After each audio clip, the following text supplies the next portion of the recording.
Well, good morning, everybody. Happy Saturday. Happy Saturday. Good to have you here. And we'll be getting started in just a few minutes. So go ahead and get acquainted with everybody, get caught up, forge some new friendships. And we'll be checking out this model 3230, not seen very often, particularly this version of the 3230, which carries a lot of the same features as the green machines that you've seen numerous times on this channel. So stand by and we'll get started just in a little bit.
Twenty seconds.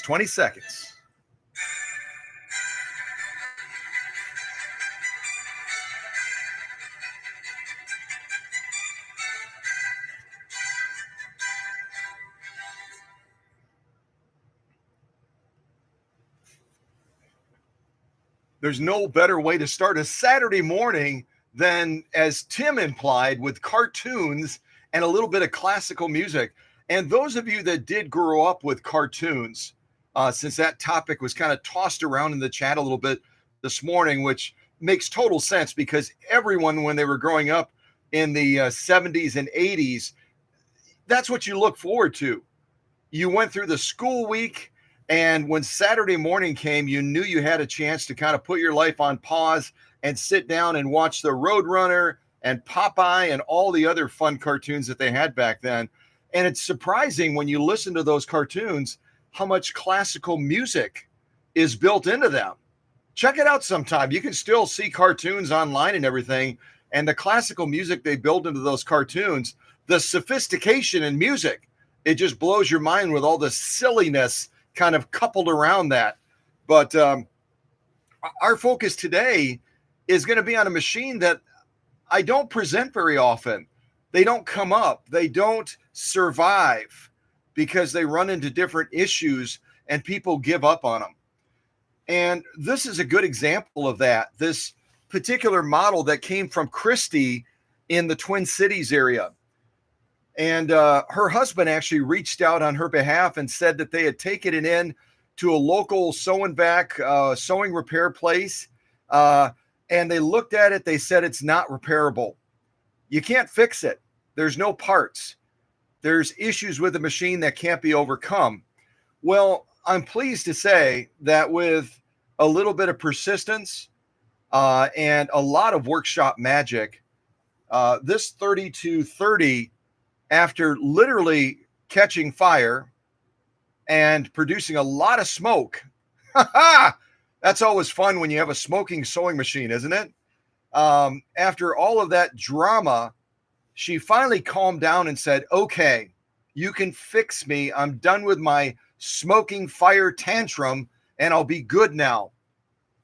The good news about the smoking and the fire issue on this machine is it was generated, excuse me, it was generated by this little voltage converter chip. I don't know if you can see that in the shot or not. A lot of these 3000 series machines, and some of you may not know when these machines came out. If you do, then jump into the live chat and type in the approximately, the approximate year that this machine might have come on the scene. But a lot of these machines were being moved around in the European market. And as some of you know, there's a wide fluctuation as far as voltage. There are some areas in that part of the world where they operate with 220, 230, all the way up to 250. And there's also those that want to operate these machines with a step down type converter. So the Swedish, kind of wanting to protect themselves, added this little voltage converter chip that's wired directly into the motor matrix in the back of it. The problem with these is over time they degrade. Over time they start to break down on the inside, and the eventual result when they fail is a lot of smoke. We're talking set off the smoke detectors. And there's also a flash of fire that comes through them as well because of the wiring matrix inside of them. They hold that voltage back, and a lot of it builds up in there. So if you happen to have one of these 3000 series machines, specifically the 3230, you'll want to take off the motor cover on the back. There's only two screws and one bolt that hold it on.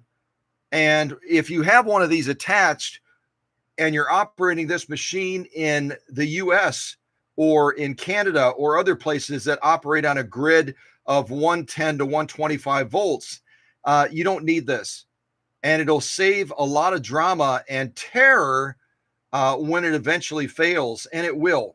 They're not built to last forever, and when they give out, they create a lot of drama, just like on this one.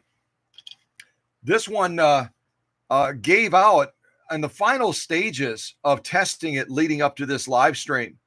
I was testing some of the decorative stitches that are built into the cam stack, and all of a sudden I heard a pop and then a zzz type sound. And after that zzz type sound, the back of the motor case was just flooding out with smoke. I mean, the cough type of smoke, like cover your face type of smoke. So I'm very thankful that it happened here at the workshop as I was running this machine through the paces rather than happening to Christy when she got the machine back.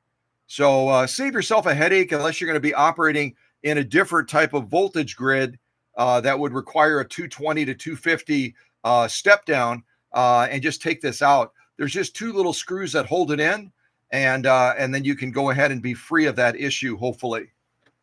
So does anyone know, let's see here, 1969, Tim typed in. That's really in the ballpark. That's really in the ballpark. The 3000 series machines, and there were several different versions of the 3000 machines. I've shown a couple on this channel, but most of them would have rolled out the end of the 1960s going into the 1970s. So a lot of people would consider this machine not even to be a vintage sewing machine, but I think it is. And even if you can argue that it's not a true vintage sewing machine, say 1950s or earlier, it's a Swedish beauty, and Swedish beauties are always welcome on this channel. They're always welcome.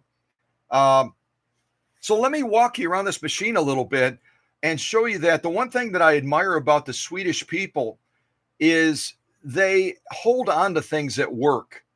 You know, the old saying, if it's not broken, don't fix it. when they got into the 1970s to save cost, to save manufacturing expenses, and to make more profit, they could have taken some of the more well-known features of these Swedish beauties out of the equation, and they could have saved a lot of money. And some of those things that I'm referring to are the jam-free raceway that most of you know because I've talked about it so much on this channel. And the jam-free raceway is a absolutely brilliant feature that was added going all the way back into the Class 20 series machines that came out of Husqvarna. And what it does is, instead of holding that hook system in a fixed position, like most every other sewing machine that there is, this allows that hook system to float as the sewing process is occurring. So that hook can move left and right. It can go up and down. It can go slantways and sideways and do all kinds of fun, groovy dancing down in the raceway area, so that you can run heavier thread on these machines. And generally, you don't have issues with it jamming up in the raceway. And that's a wonderful, wonderful design feature on these Swedish beauties, going all the way back to that Class 20 machine. Another nice feature on these machines is on the right side of the machine. If I can swing it around a little bit further. On the right side of the machine, we've got this cool little gadget over here. This does a couple of things. One is it allows you to wind a bobbin without having to look for a clutch or a stop action disengagement. All you do is pop a bobbin on there, and I don't have an extra Viking bobbin available, so I just grabbed a Class 66 bobbin, and it works just as well. So all you do is just slide it onto that bobbin winder, and with that simple act, all of a sudden, your drive on the machine is totally disengaged, so you can step on the foot controller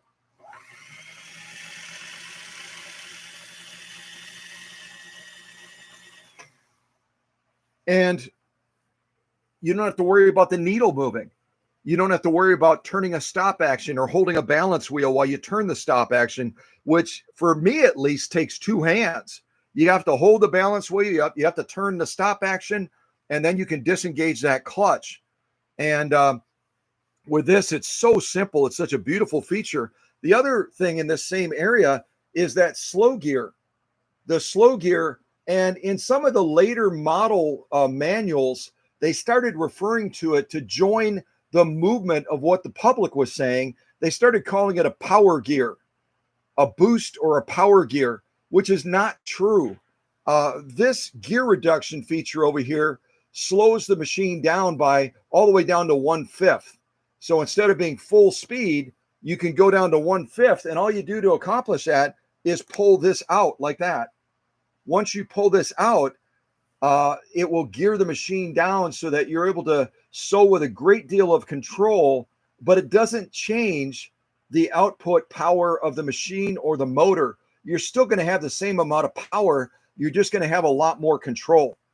So I want to get that right. I want to set it right, because the manual that Christy had with this machine was for a 6000 series Viking, and it refers to it as a power gear. You get what you get. You get what you get, and you're not going to get any more power by slowing the gear down. You're going to get more control. You're going to get more control. And if anyone knows, go ahead and type in the live chat, what size motor, or as our friends in Europe say, what size engine does this model 3230 have? And it's going to be the same size carried through a number of the other model series that Viking Husqvarna put out. So go ahead and type it in the live chat if you know, or if you want to toss out a guess. That's totally great, totally cool. And then we'll start moving forward with this fabulous machine. The only other feature upgrade that this machine has that some of the earlier models don't have is the pyramid style feed dogs. There's different styles of feed dogs, if you didn't know that. There's the traditional tooth style ones that you see on a lot of the Singer machines, going all the way back to the 12K from the 1800s.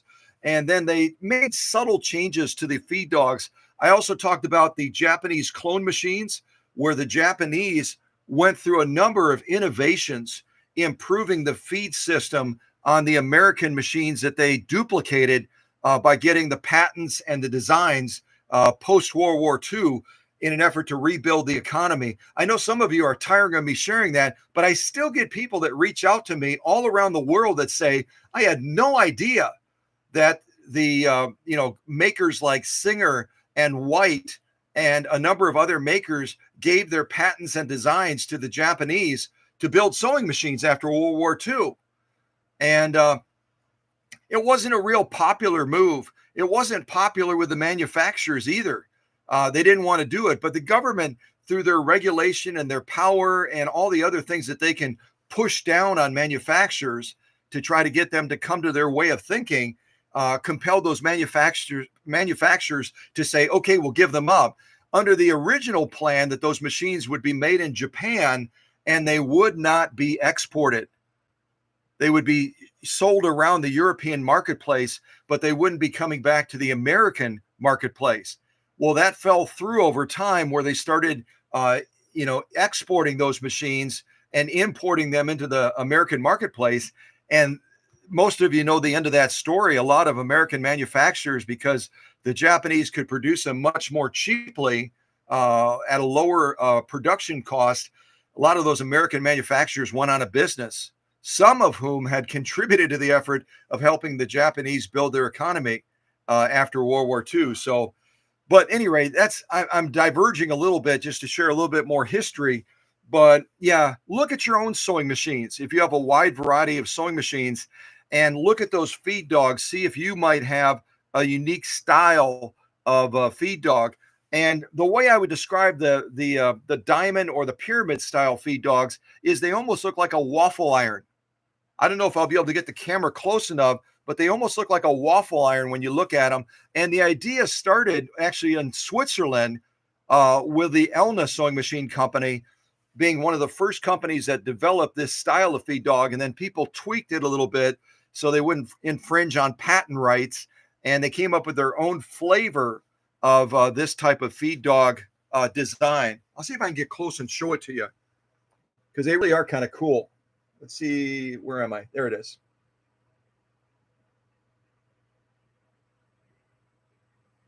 You see how they're very different than from the traditional two-style feed dogs. And we owe credit to the folks in Switzerland for coming up with the original idea.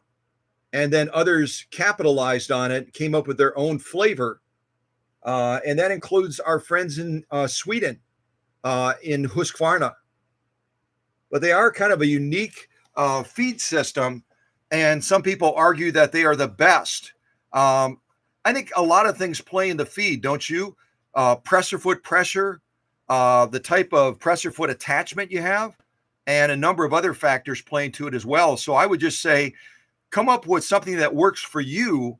And then if it ain't broken, don't fix it, right? Don't fix it if it ain't broken. But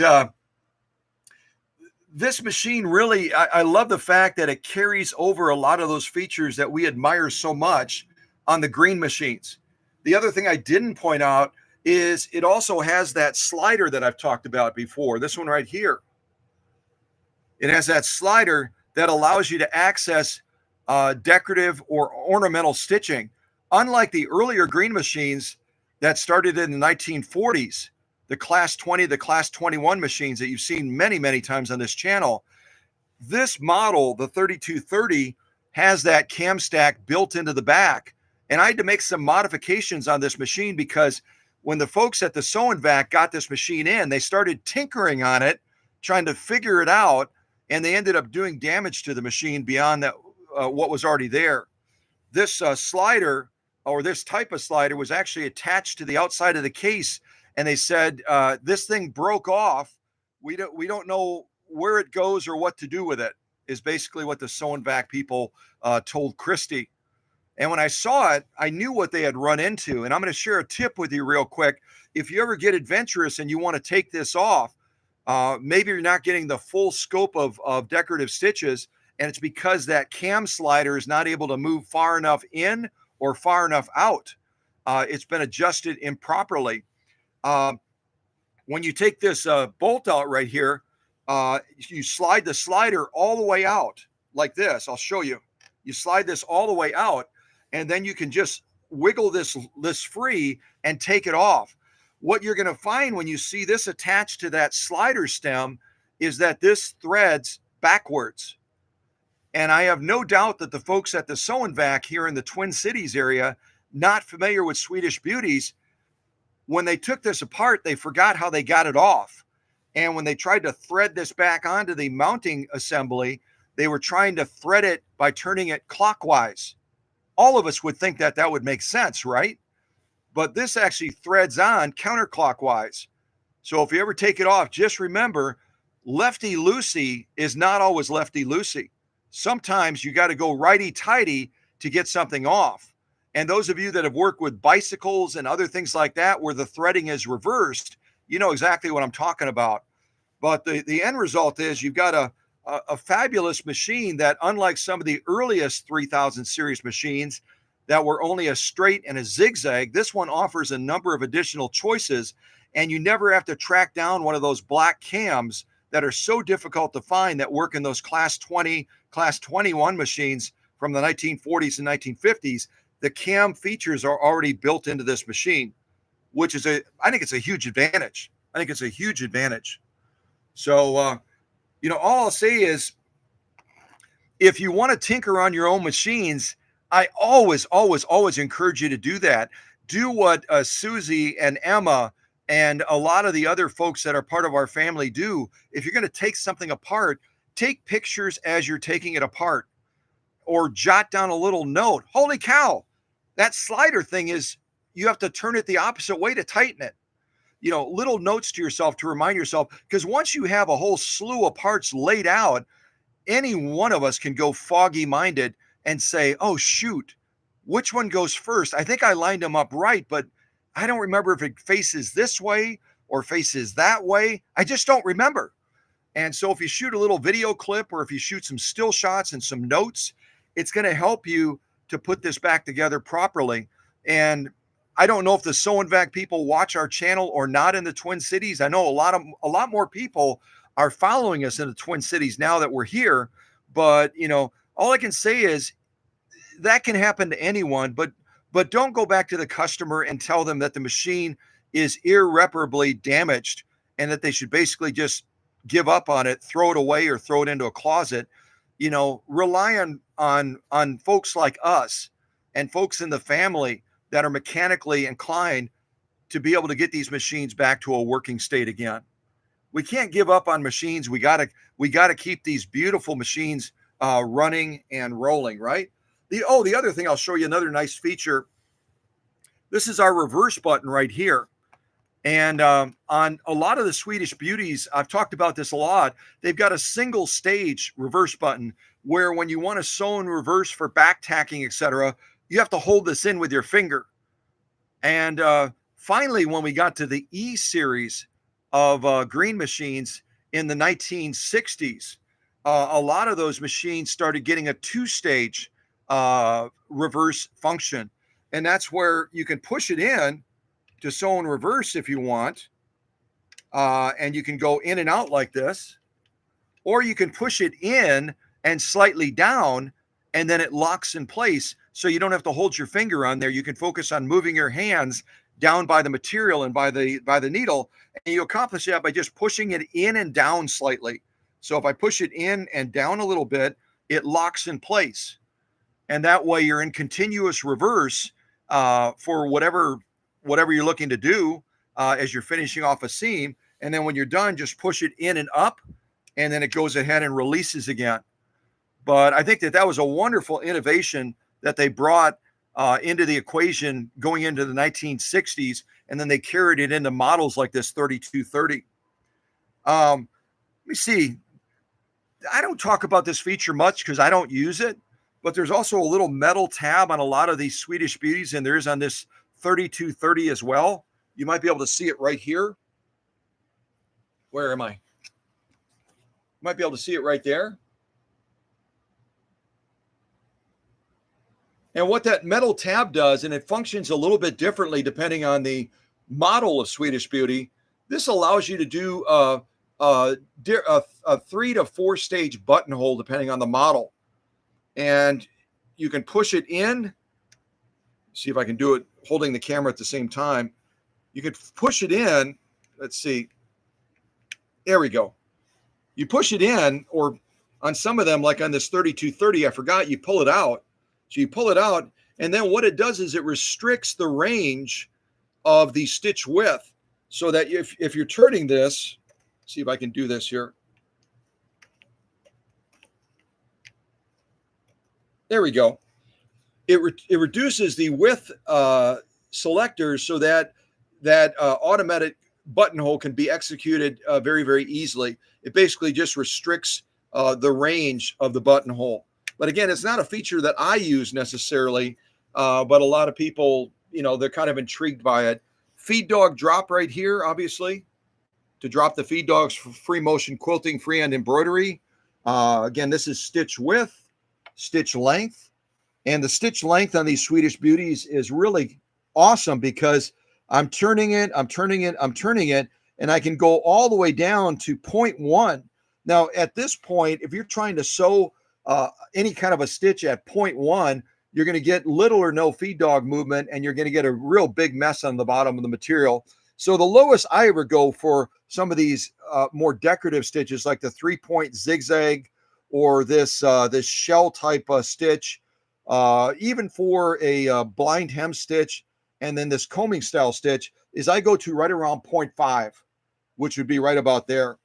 0.5 is going to get you a really good looking decorative ornamental stitch, and you're still going to get adequate feed on the machine so you don't create a big mess on the bottom of the material.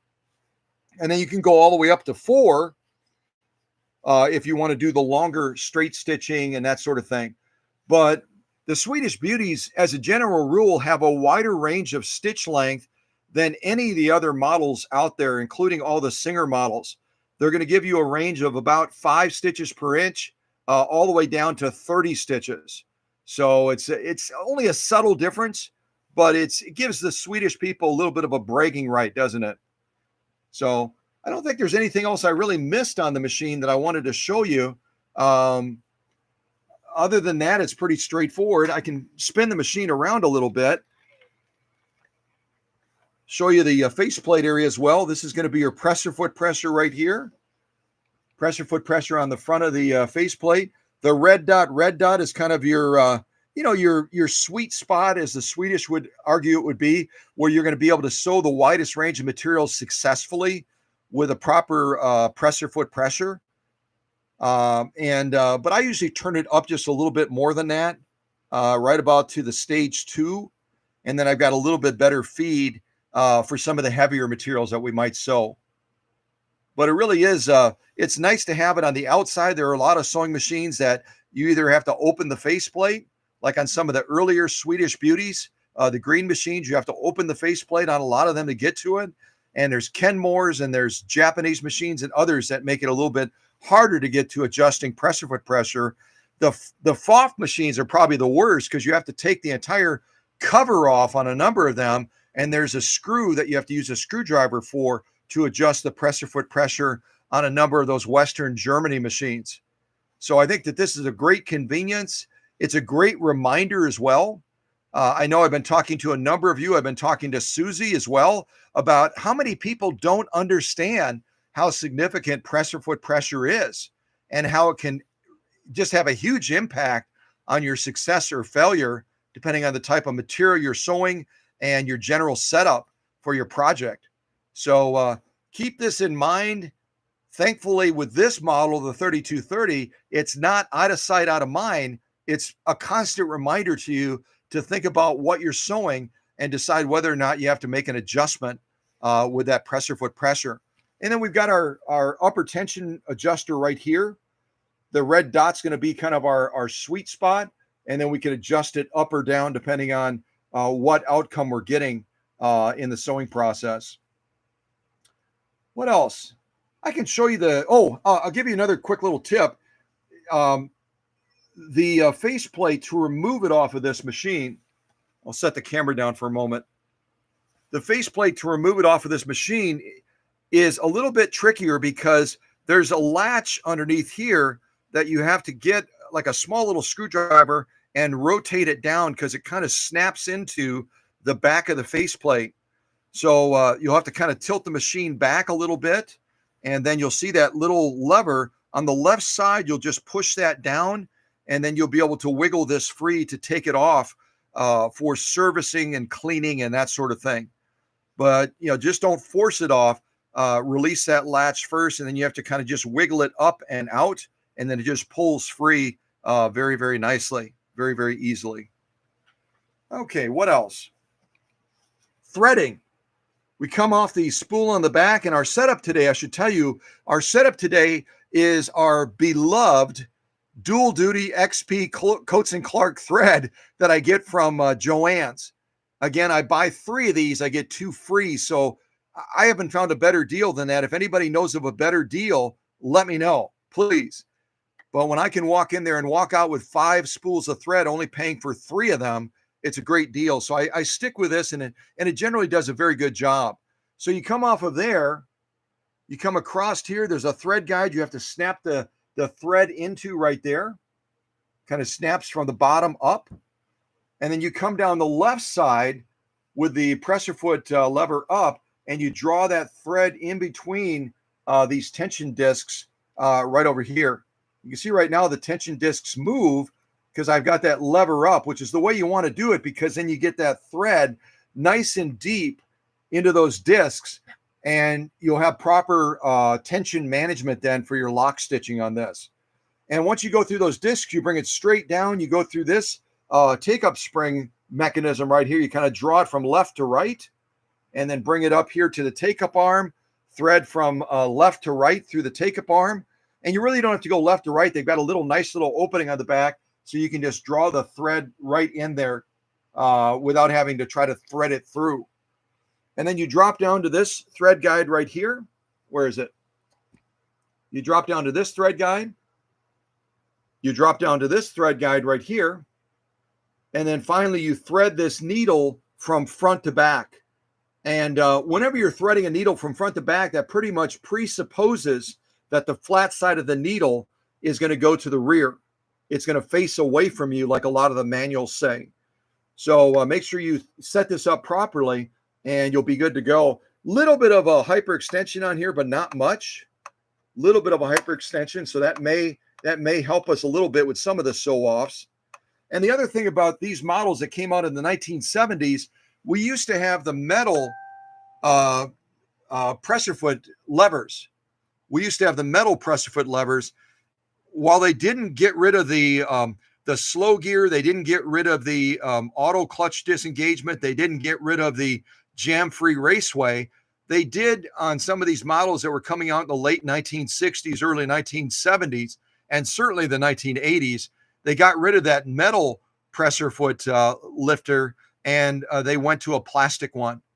And I have seen these break off. A lot of people are kind of aggressive when they're popping this up, and over time, plastic becomes more brittle as it ages, and these can snap right off. So just be a little bit gentle if you've got a plastic pressure foot bar lever, and it should last you for the life of the machine. But if you're a little bit aggressive, I wouldn't say it's easy, but it's been done multiple times where I've had to replace these for a customer that got a little bit aggressive and cracked it right off. Yeah. Oh, and also I didn't mention the needle we're using today. The needle we're using today is a Schmetz 9014, but we're going to be using a leather needle today instead of a universal. We're going to be using a leather needle. I had asked Susie before I ordered any. I said, by chance, do you have any leather needles up in your sewing suite? And she grinned and she said, I've got a lot of them. So she gave me some of these. She gave me some other ones. And so you'll be seeing me using more leather needles, since we do a lot of sew-offs that require the benefits of that type of needle. And Jenny, I noticed Jenny is in the live chat. She's our ambassador to needles. So if you have a question about needles during a live stream, don't be afraid to ask. Reach out to Jenny if she's here. And if she doesn't know the answer, she'll find out for you. And, again, I love promoting Schmetz needles. I think they're one of the finest needles in the world. But I also recently, as some of you know, we had contact from Walmart, and we've been showing some of their Hello Hobby needles as well. But with leather needles, the anatomy is different. Specifically, the point is different. That gives us a little bit of an advantage when we're sewing some of those leather sew-offs. So I'm going to try these today. They're not always the ideal leather. They're not always the ideal needle to sew some of the other materials like the cotton materials, but they do okay. So we'll try this one out today and see how it does. Okay, so real quick, I'm gonna kind of wet my whistle, get a little something to drink, and I'll put on a little bit more music for you, and then we'll start putting this Swedish beauty from the 1960s, 1970s to work. Okay.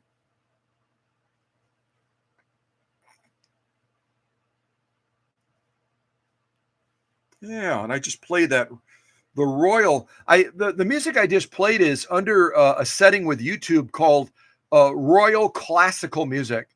And for those of you that didn't know it, a lot of people will ask the question, what is the oldest sewing machine company in the world?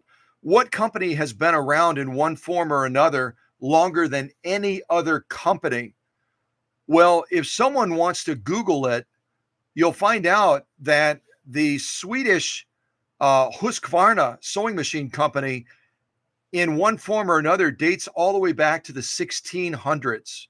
And if someone wants to look that up for me, I think it's like 1685. I don't remember, but if someone wants to look it up and type it in the live chat, that would be fabulous. But the cool thing about a company like that reaches back and has some presence, some identity in manufacturing products, even though their sewing machines didn't come on the scene until 1872, as an entity, because of a king's decree, they came into existence as a company in the 1600s. And again, if someone could look that up for me and type in that date when the company originated as an entity, again, it was making musket barrels back then and other products like that. It wasn't making sewing machines until 1872, but it kind of gives them a little bragging rights, saying, as a company, as an entity, we've been around, or we were around for about 200 years longer than other companies that do the same sort of thing that we do now. So I think that's kind of neat. I think that's kind of cool. All right. So let me see if I can find some other music other than Royal, and then we'll get into this machine, okay? A little bit of Irish music. I always love that.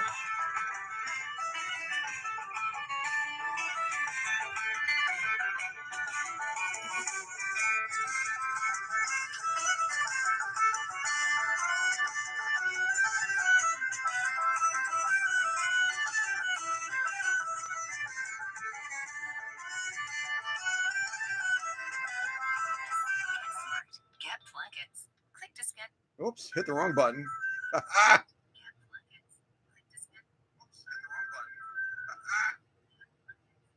I just totally killed my music. I got to figure out what I did. All right. Video looks good. Audio looks good. Let me close that now. Come on, where's my music? There it is.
All right, I'm going to pause this. I really and it looks like Teresa came up with 1689, and if someone wants to fact check that, but it definitely was the 1600s that Husqvarna as an entity came into existence, and then much later when there wasn't as big of a market for musket barrels and cannons and some of the other things that Tim in a humorous way pointed towards. Um, they looked at the market and they decided that a lot of other companies were doing well with sewing machines, and so they started rolling out sewing machines around 1872.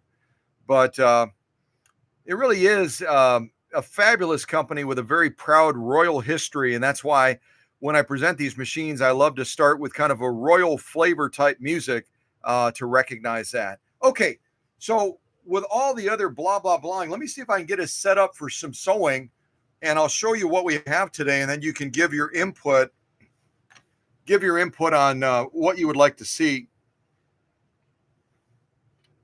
Just gonna make sure that I've got everything plugged in, and hopefully, although Susie and I were talking yesterday, and I came up from the workshop and I said, if you smell smoke, nothing's on fire anymore. Nothing's on fire anymore. But I did have an issue with the machine. And if you joined us a little bit late, I had an issue with this voltage adapter chip that is mounted in the back of a lot of these 3000 series machines, because they were marketing these around the world and they wanted to be able to offer an easy solution for voltage conversion.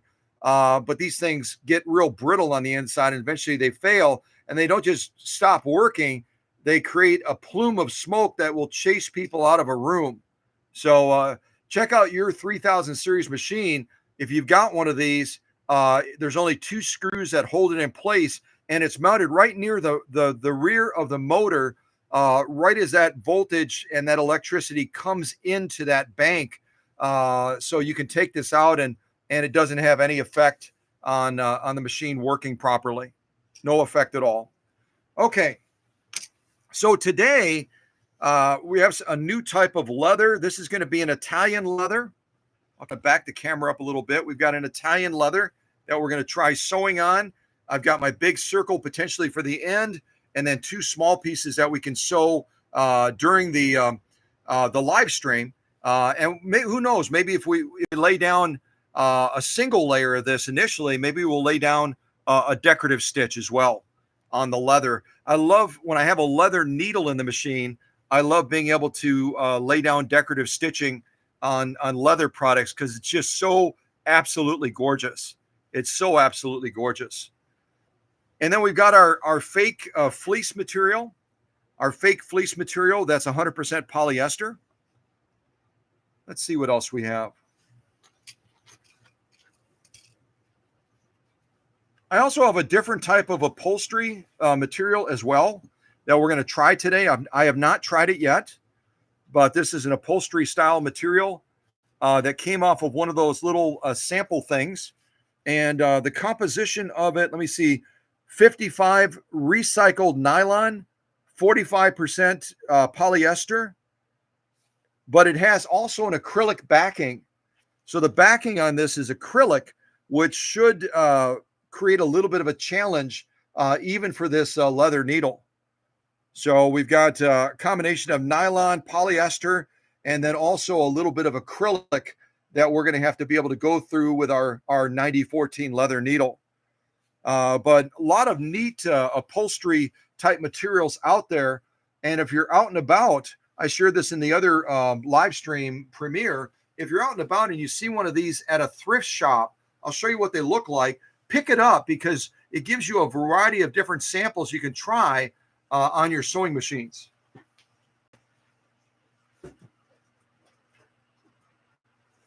See if I can get my hands on it real quick.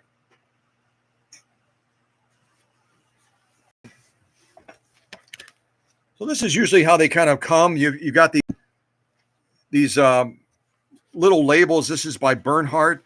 And then you've got all these little samples attached, a wide variety of them. Some of them are even a vinyl. This is kind of a fake leather looking material that we'll probably try eventually. But this is what I'm pulling some of those upholstery samples from. And I think it's great to try different materials.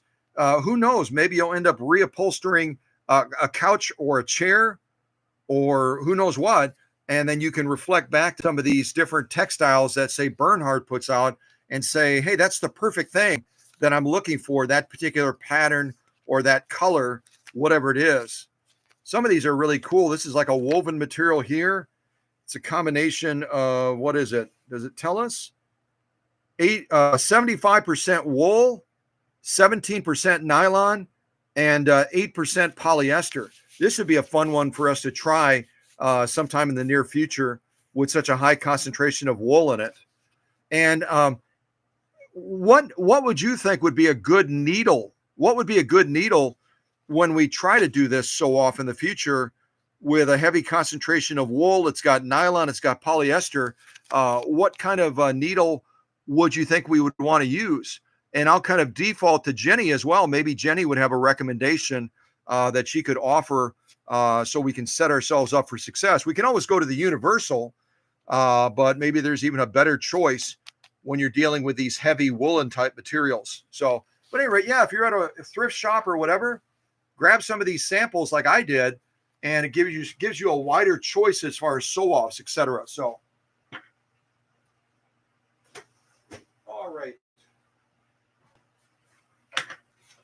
all right, back to what I was saying. So we've got this Italian leather, we've got this fake fleece made to look like fleece. It's polyester. We got this upholstery material I just talked about. We've got denim, heavy grade denim. We've got outdoor carpeting as well that I've sewn several times. And the fun thing about our machine today is we can hopefully lay down a zigzag on this and we'll be able to see that stitching even more easily. We've got 100% cotton, 2 layers of that with quilt batting. We've got 100% cotton.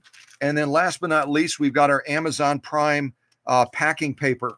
So we'll probably do a sew off on that as well. But those are our choices. So if anyone has strong feelings about what you would like to see first, then go ahead and let me know. And I'll try to honor that request. Also, if you have a particular stitch that you'd like to see, I'll show you those stitches again. I'll show you the stitches again, and you can make a choice if you'd like during the live stream and say, hey, Scott, would you sew on this material? And can we try one of these 5 stitches? So we've got a zigzag right here. We've got this stitch right here. And I know I'm not getting the term or the name of the stitch correctly. I call it kind of a shell stitch. And you'll see what I mean when I actually sew with it. It kind of looks like a shell type pattern. We've got a 3-point zigzag. We've got a blind hem. And then we have what I'm calling a combing stitch over here. So if you want to express an interest in seeing a particular material sewed and you want to see a specific stitch, we can go with a straight stitch. We'll call that 0 because we usually set our stitch width on 0 to do a straight stitch anyway. We can do a straight stitch. We can do a zigzag, which is number 1, the shell stitch number 2, the 3-point zigzag number 3, the blind hem number 4, or the combing type stitch number 5. So I just want to get you all involved. I want you to feel like you're a part of the live stream. And so I'm trying to offer you some additional choices to get involved. Yeah. So if you're in the shadows right now, if you're in the shadows and you're like, wow, that's kind of cool. I get to contribute. I get to influence what happens in the live stream. That's what we're all about. We learn together, we play together, and I love to involve the audience, and the leaders love to see the audience get involved in making decisions that give you even a deeper understanding and appreciation for what that machine is able to do, right? I mean, that's the whole purpose of a live stream, is to gain a deeper appreciation and a greater sense of awe about what machines are capable of doing. when they're at that stage of greatness, right? Yeah. So if you're in the shadows, step out when you're ready. Get a chance to we get a chance to know you and to welcome you, and you get a chance to carry your voice, into the live stream and say, "Hey, Scott, I want to see the outdoor carpeting, and can we try a 3-point zigzag or something like that?" And that way, you feel like you're an integral part, which you are, of what we do in these live streams. Okay, let me go down real quick and say hello to everybody, and then we'll get busy with this machine, okay? I'm going to scroll all the way to the top. Oops, what did I do? I clicked the wrong thing. We are self-destructing here. We're self-destructing. Okay, I'm going to go all the way to the top, and it looks like Susie was the first in the classroom today, but Aaron Allen, my dear friend from the great state of Vermont, was number 2. So Susie has to stay on her toes, or Aaron or Alex out in California or someone else is going to slide in there just before her and claim that trophy of being first in the classroom. So good morning and welcome to Susie and Aaron and Teresa from the great state of Wisconsin, the city of Thorpe. Welcome to Darcy Hill. What a cool name that is. What a cool name. One of the movies that I watched recently is called What Women Want. What Women Want. And that's with Mel Gibson and Hillary Hunt, I think her name is. But at any rate, her character in that movie, not to digress too far, her character in that movie is Darcy. And so when I saw Darcy Hill, right away, I thought of that movie. So if you haven't seen that movie, it's a kind of a cute, funny movie. You'll have to check it out. It's called What Women Want. It's a well-done movie. Okay, good morning to Tim as well. Tim and Teresa from Thorpe, Wisconsin, part of the leadership team.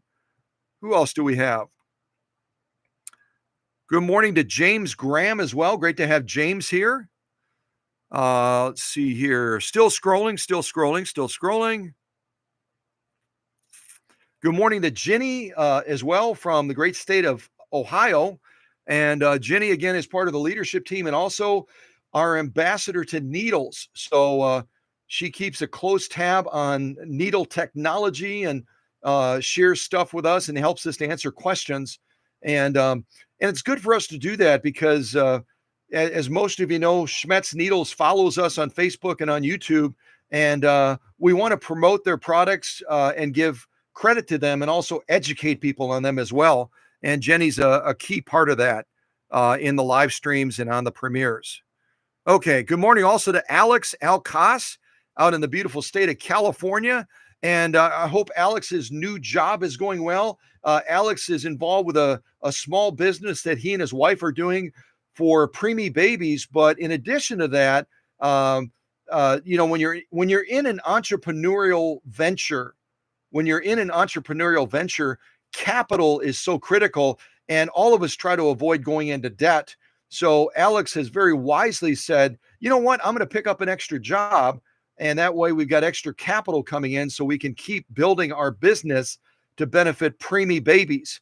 But if you have any questions about preemie babies or clothing lines, etc., Alex may be willing to share some information about that. A lot of families have preemies. A lot of families are growing up with that, and there's a big difference in how you clothing shop and all the other stuff. So it's great. It's great to have Alex and his wife working in that space, trying to make a difference for those wee little ones that sometimes they're born as small as 1 pound. Can you imagine a baby being born at 1 pound? And some of them are even born a little bit less than that. And they have to get up to 5 pounds eventually to get out of the hospital. Otherwise, they're stuck there. All right, who else do we have?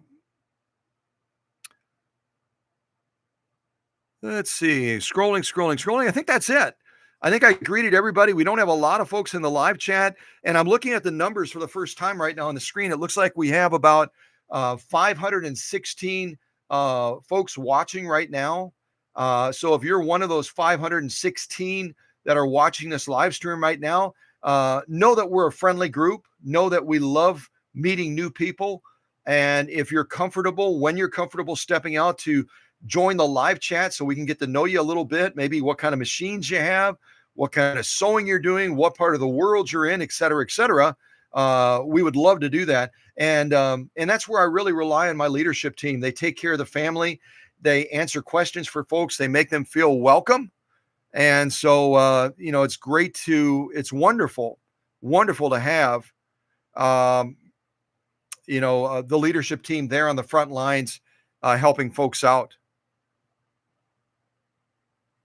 And it looks like, I didn't realize, it looks like James Graham, that's chatting right now with Teresa in the live chat, is from the UK, from the United Kingdom. So it's great to have James here joining us from the United Kingdom. Yeah. Okay. All right. So let me get onto this. And if no one has a particular want or need, then I'll just launch into some sew-offs. We'll probably start with some cotton with quilt batting. And then we'll go through some of the other sew-offs after that. Let's see here. Get us lined up here. I might also shut off our LED light. I think that'll make it a little bit cleaner. That's with the light off. And that's with the light on. I think we get a little bit more reflection that way. It's great to have the LED light when you are sewing, but when you're trying to shoot a live stream like this, it can create a little bit of a challenge. So I'm going to get our material in place, and we'll start doing our first sew off. And I've already been running for an hour. Already an hour, and we haven't even sewn yet. So I better get busy, right? I better get busy. All right, so we'll start with a straight stitch. Then we'll lay down a zigzag.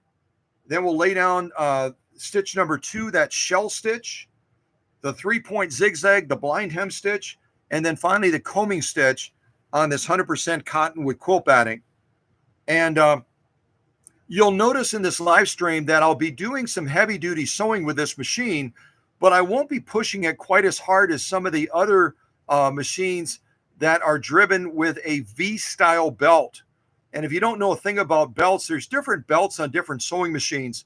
There's a cogged tooth belt, which has tiny little teeth, about 85 teeth on a small little belt that goes between the output pulley on the motor to the bobbin winding assembly that then feeds that power vertically up to the main shaft. This particular machine, like a lot of the E-series Swedish Beauties, has those cog style belts with those tiny little teeth. And those tiny little teeth are great to give you good traction because the pulley that they ride on has matching points that those teeth can go into, but they're also a little bit more prone to getting stripped, getting damaged. So I don't want to damage that style belt, the cog belt, by pushing it further than I need to do. So I won't be pushing this machine quite as hard as some of the other machines that I've shown recently. All right, hopefully that makes sense. All right, so let me do this first sew off. We're going to be sewing 100% cotton, 2 layers of that with quilt batting, and we're going to be laying down a straight stitch. And I'll just go through the full series of stitches. I'll show you a couple of things as far as settings, but we're just going to buzz through this, and then we'll get into those other sew off materials as well. Okay. All right. And hopefully no more smoke from this machine during the live stream. That would be my hope.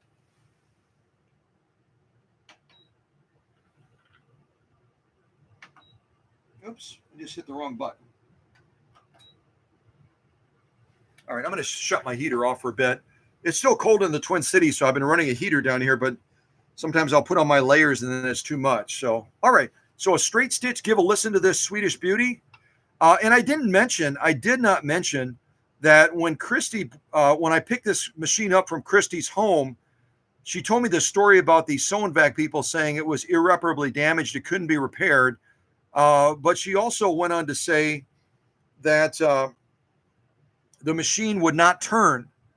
And when I grabbed the balance wheel at her home, I mean, it took 2 hands. It took 2 hands to turn the machine to get the needle to move. So there was a lot of mitigation across the machine, some rust, some varnishing, and a number of other things that were just binding this machine up. And I was able to get it loosened finally. Also, taking off the faceplate, I was able to get into the main shaft and send a good burst of heat all the way down using a torch as well. So, but whenever you're using a torch, realize that the torch is depending on the style of the torch and whether it's butane, propane, or something else, that they will hit temperatures easily of anywhere from 1,500 to 4,000 degrees. So when you're using a torch on a sewing machine, maybe it's kind of locked up and you're trying to free it up a little bit. Don't just look where you're putting that flame, but look at where that contact point is connected to other points that could melt. When this went out on that motor in the back, there was actually a little bit of warping. There was actually a little bit of warping on the inside of this motor cover and scorching on the inside as well from that burst of energy when it flashed out and it sent that big cloud of smoke and a little burst of fire. So, just be real careful. Always look at, not just the point that you're treating with heat, but look beyond that point as well. Look beyond it, because that heat is going to transfer down and you might be hitting metal on this end, but then that metal has plastic gears that are connected to it, and you end up damaging those gears and creating a major repair challenge for that machine. I hope that makes sense. I hope that's helpful. Okay. All right. Let's do this first sew off and see what we think. All right, here we go.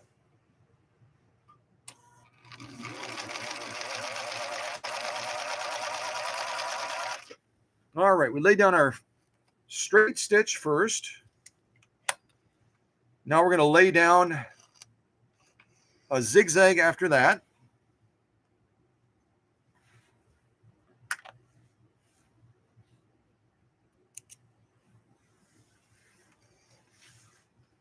And then we'll go through the rest of those stitches that we have that are built into this machine. Now, I'm going to give you a little tip on changing stitches too in just a little bit.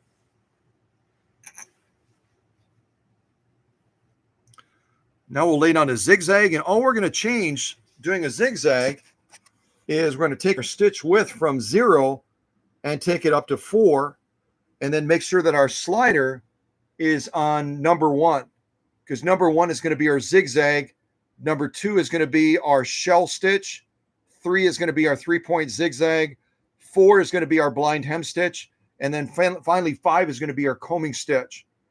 And once we do the zigzag, I'll show you how to move this slider without damaging the machine, okay?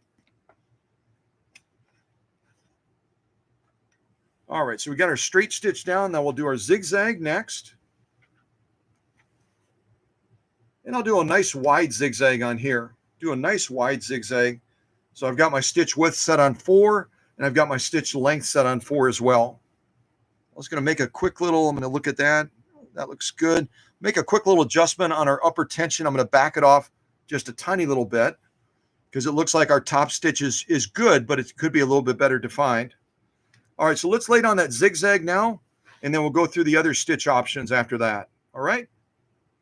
Get my take-up arm all the way up. All right, here we go.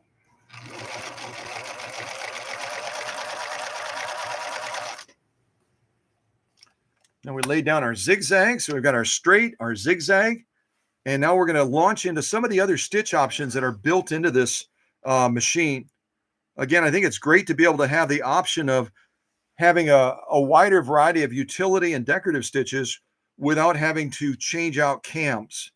And that was one of the things that Husqvarna wanted to do. They wanted to give us that freedom, to enjoy more stitching without necessarily having to go into the back or otherwise having to change those cams out. Let's see, turn that down just.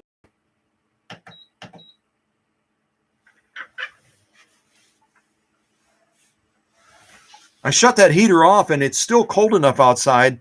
I don't know if Susie wants to do a quick temp check in the Twin Cities, but we've been in the minus, we've been in the low teens.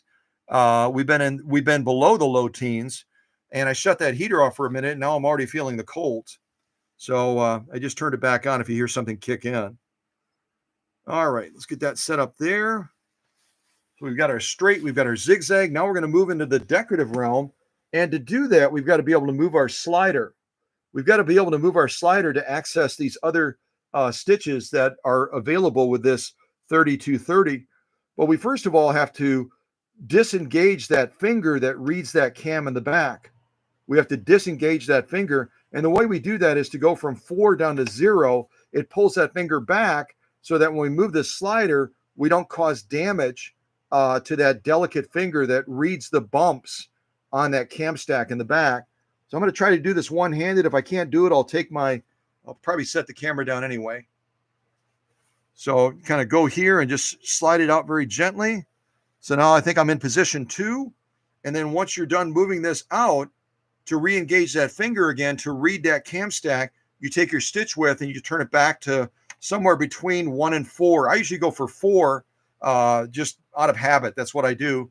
The other thing we want to consider doing is with certain stitches, like this shell stitch and this combing stitch, we want to have a shorter stitch length to compress that pattern down more to give better definition. So instead of running this pattern number 2 that we just set the slider to, instead of running it on a stitch length of 4, we're going to take it all the way down to 1 so that that pattern is tightened up and compressed and we get better definition out of it. And you could go down all the way down to 0.5. Matter of fact, I'll tell you what, we'll meet in the middle. We'll go to 0.75, right about there. 0.75 and see if that gives us the outcome that we're looking for. So let's do this next stitch. It's going to be kind of a shell stitch, and we'll see what you think of this one. Okay, I think I got the camera pretty good. All right, so here's our next decorative sew off, or I should say our first decorative sew off, the shell stitch. I'm going to back this up just a little bit.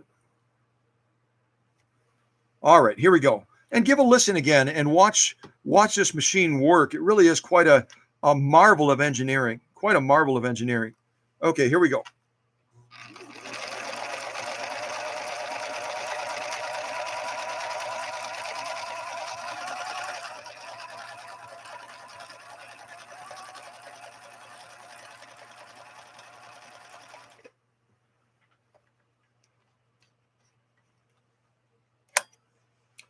Yeah, and there's our shell stitch. I call it a shell stitch anyway. There's probably a better name for this, but I think that's a lovely stitch. And again, I could even go shorter on the stitch length and tighten this up more. Could tighten this up even more and make that really, really well defined. But it really is quite a lovely stitch. Good balance right now on the back as well between our straight stitch, our zigzag, and also our shell style stitch as well. So now we're going to move on to our next stitch, which is going to be a 3-point zigzag. We'll do a 3-point zigzag next. And again, if you're joining us a little bit late, we're sewing right now on 2 layers of 100% cotton with quilt batting in between, and we're sewing with a leather needle. So yes, I am sewing cotton with a leather needle right now, which is kind of unheard of. And I'm sure it's probably causing our friends at Schmetz to just shake their head and say, goodness gravy, what is this guy doing? What is this guy doing? But you know what? Their needles are so good, we can push them further than we may push other needles and still get great outcomes. I mean, look at the stitch quality on 100% cotton, and we're not using a universal needle. We're using a 9014 leather needle. So I think that's pretty impressive. All right, so let's do our next one, a 3-point zigzag, one of my favorite stitches.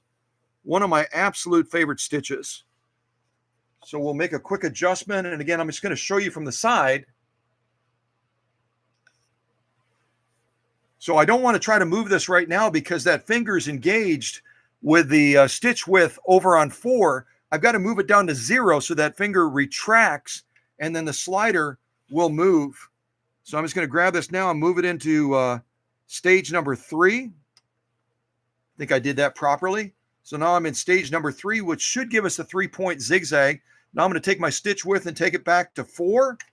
And on a 3-point zigzag, I don't necessarily want it as short as this one, but I'm going to try it.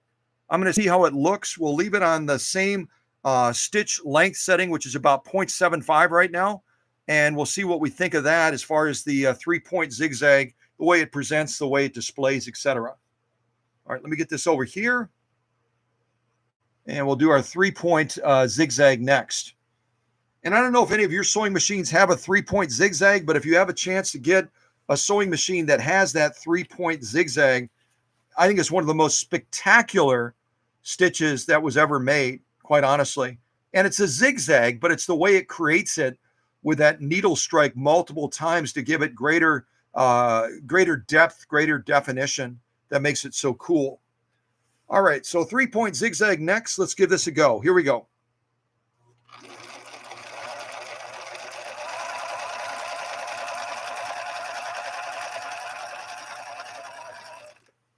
And the camera's having trouble focusing. I'm going to maybe move it out a little bit. It's probably focusing on my hand. How's it doing? Trying to see. Oh, I'm going to shut this light off too. Maybe that's affecting it a little bit.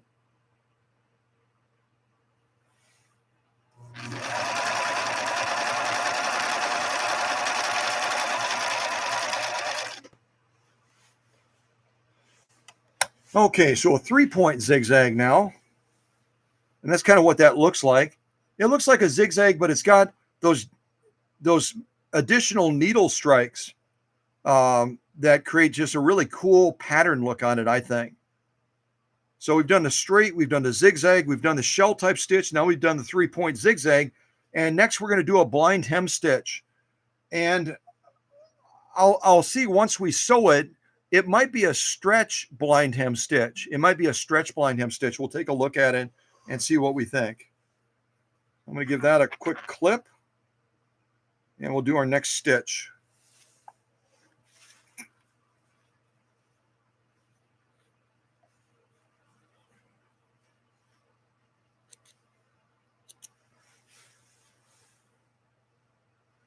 And before I did this live stream today, I did take a water bottle and I did spray the carpeting underneath me because there's a huge amount of static right now. And if you have a sewing suite that has computerized machines and you're in a colder climate where the air gets real dry, make sure that you have a small little bottle. I believe that these are essential oil bottles that Susie had given me for down in the workshop. And the essential oil bottles do a brilliant job of spritzing a real small stream of water in kind of a mist over the different surfaces in the workshop so that that static electricity doesn't cause challenges. Not as big of a deal on a mechanical machine. It creates a little bit of challenge with the thread, but if you have a computerized machine, it can create major challenges. And static electricity, again, is not just a little zap. It can be tens of thousands of volts. And if you don't believe me, Google it. How much energy or how much voltage is in a static charge? You'll be blown away by how much of a burst and how it can go all the way through the outer shell of a computerized machine and destroy a board in just an instant. So be careful, especially if you're in a colder climate like Minnesota, Wisconsin, Michigan, Indiana, any of those colder climates. Static electricity can be very, very dangerous. Very dangerous. Okay. So we've done the straight stitch. We've done the zigzag. We've done the shell stitch. We've done the 3-point zigzag. And now we're going to move into doing a blind hem stitch. We'll do a blind hem next. And also a quick good morning to Kathy King. Kathy King, who looks like she just kind of stepped in right now and was talking about the color of the machine and other things like that. And Kathy King also recently had a birthday like me on January 14th. So if you're in the live chat and you didn't have a chance to wish Kathy King a happy birthday, you can do it belatedly now if you want to. Okay, so let's do this next stitch. We'll do the blind hem now. So again, I'm going to go over here. I'm going to take our stitch width all the way down to 0 so that finger retracts away from the cam stack. Then I'm going to take our slider and I'm going to move it into position number 4. And now I'm going to take my stitch width and take it back to 4 again. And now we'll try doing this blind hem stitch. And it's going to be a real tight blind hem because I've got that stitch length set rather short right now. But I think you'll like the way it looks. It kind of looks cool that way.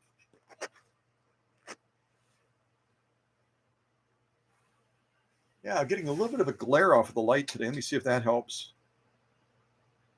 Not really. I don't know if that helps or not. There's my light again. I think it is probably the color of the material that the camera's having a little bit of trouble adjusting the contrast to, but we'll just bear with it. And once we get close enough, I think you'll be able to see the stitches fine. So we'll go ahead and do this blind hem stitch now, and then we just have one stitch after that, the combing style stitch. Okay, so here we go. Blind hem coming at you. Here we go.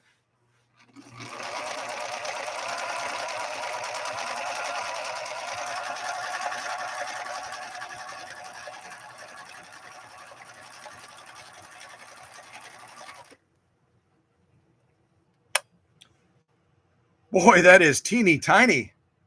That is teeny tiny. You can kind of see it there in the shot, I think. I've got the stitch length setting so short right now that it just kind of gave us a little blip, blip. Yeah, lovely stitching though. We'll look at this a little bit closer. There's our lock stitch on the back.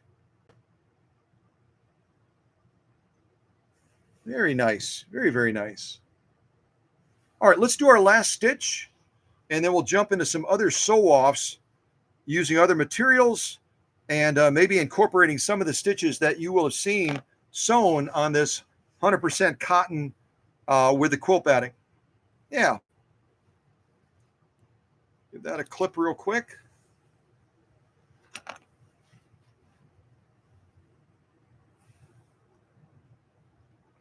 Press your foot down. So again, when I want to change a stitch on this slider,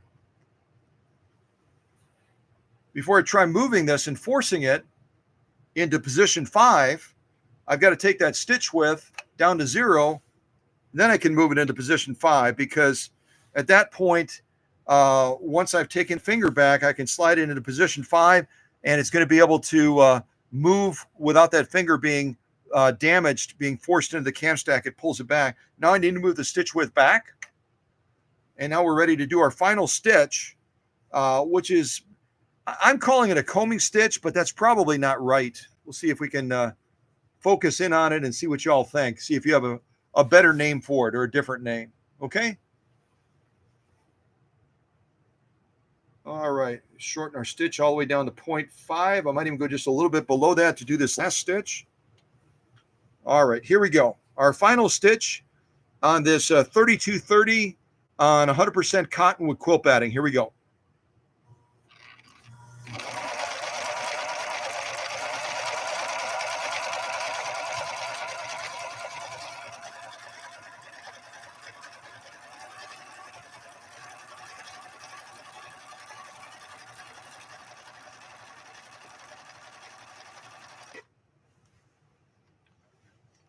Yeah, I think some of you have called this an EKG stitch too, almost like a medical EKG stitch. That's kind of what it looks like.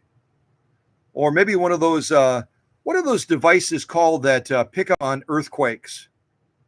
You know, those devices that pick up earthquake waves early and it kind of warns people that something's coming? That's kind of a cool looking stitch. Yeah, it's different.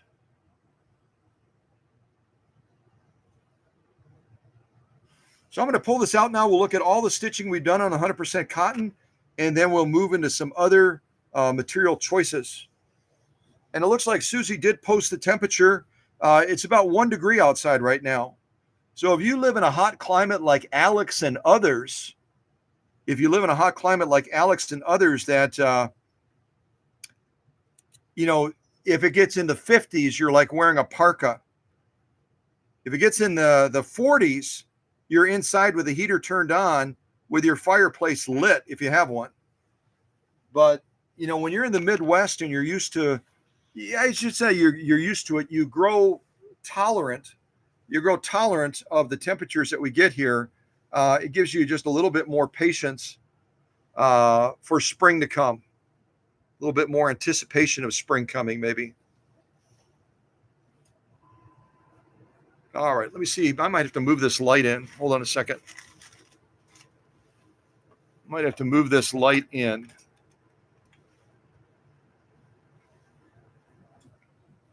I think that might help us a little bit. There we go. So I'm going to kind of go across as best as I can. Lighting is a little bit of an issue sometimes, and we try to adjust to it as best as we can. So we started this sew off with the straight stitch. I'm going to kind of go across. I'll show you the straight and the zigzag. We'll kind of concentrate on those. Some lovely, lovely stitching, the straight and the zigzag, beautiful stitch formation, stitch spacing. Stitch presentation is absolutely as we want to see it. Beautiful, beautiful stitching on this 100% cotton with quilt batting.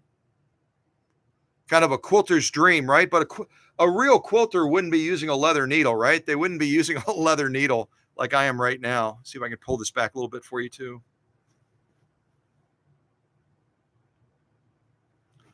But some real good looking stitching there. Lovely, lovely page 34 plus stitching. And we kind of move down. We're still looking at the top stitch. We're looking at that shell style stitch and then also the 3-point zigzag. You can see as we're going across there, and again, some beautiful, beautiful stitch definition on those also. There they are. Shell and 3-point zigzag. We'll kind of go across, look at those. Very, very nice. Very nice stitching. And again, I love the 3-point zigzag. This one right here where my finger is. If you haven't seen that before, check it out. Get a machine that does that. It's really quite a nice stitch. So our straight, our zigzag, our shell stitch, our 3-point zigzag. Now we're looking at the blind hem stitch and the EKG stitch or whatever that thing is called.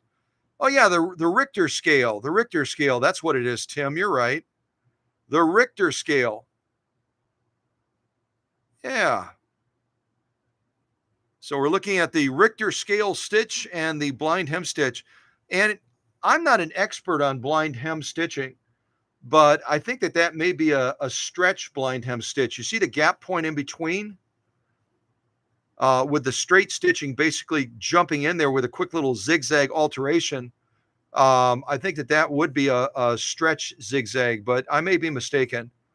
And then finally our Richter scale stitch on the bottom there, which is kind of cool. Go across and look at that one as well.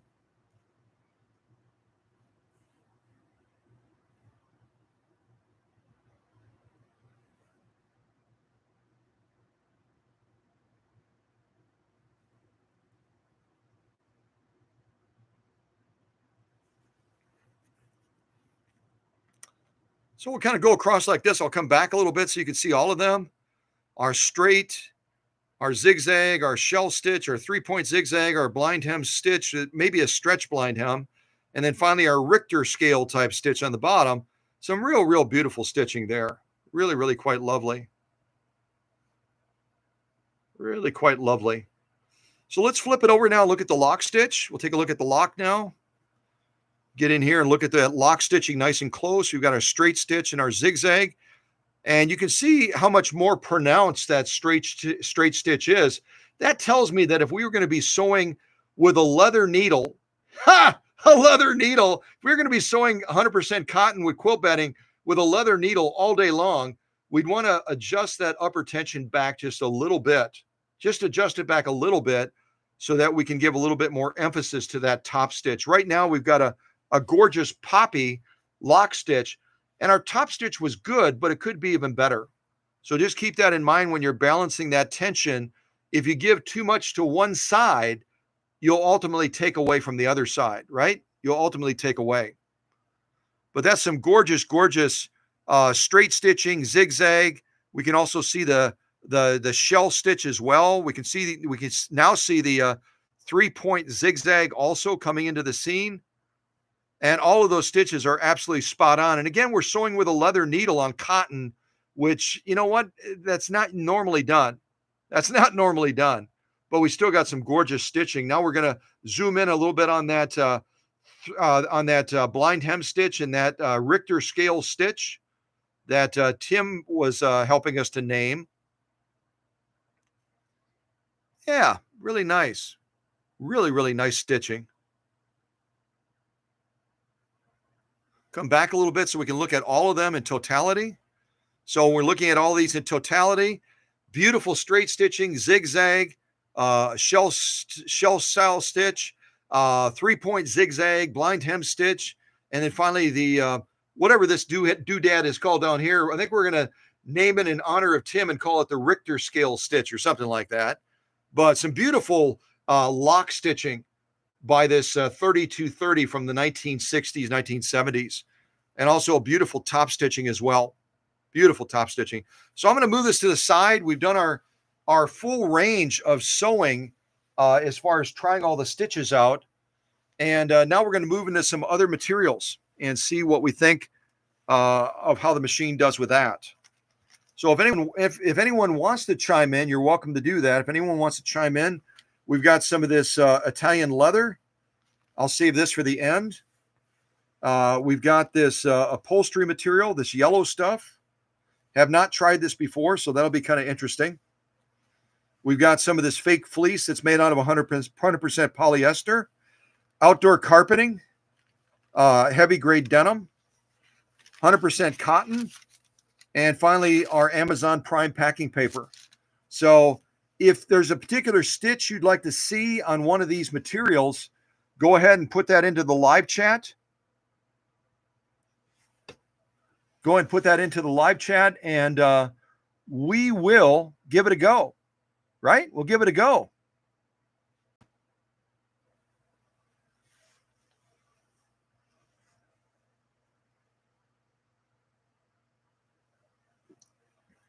Now, you guys interact in the live chat much more than I do.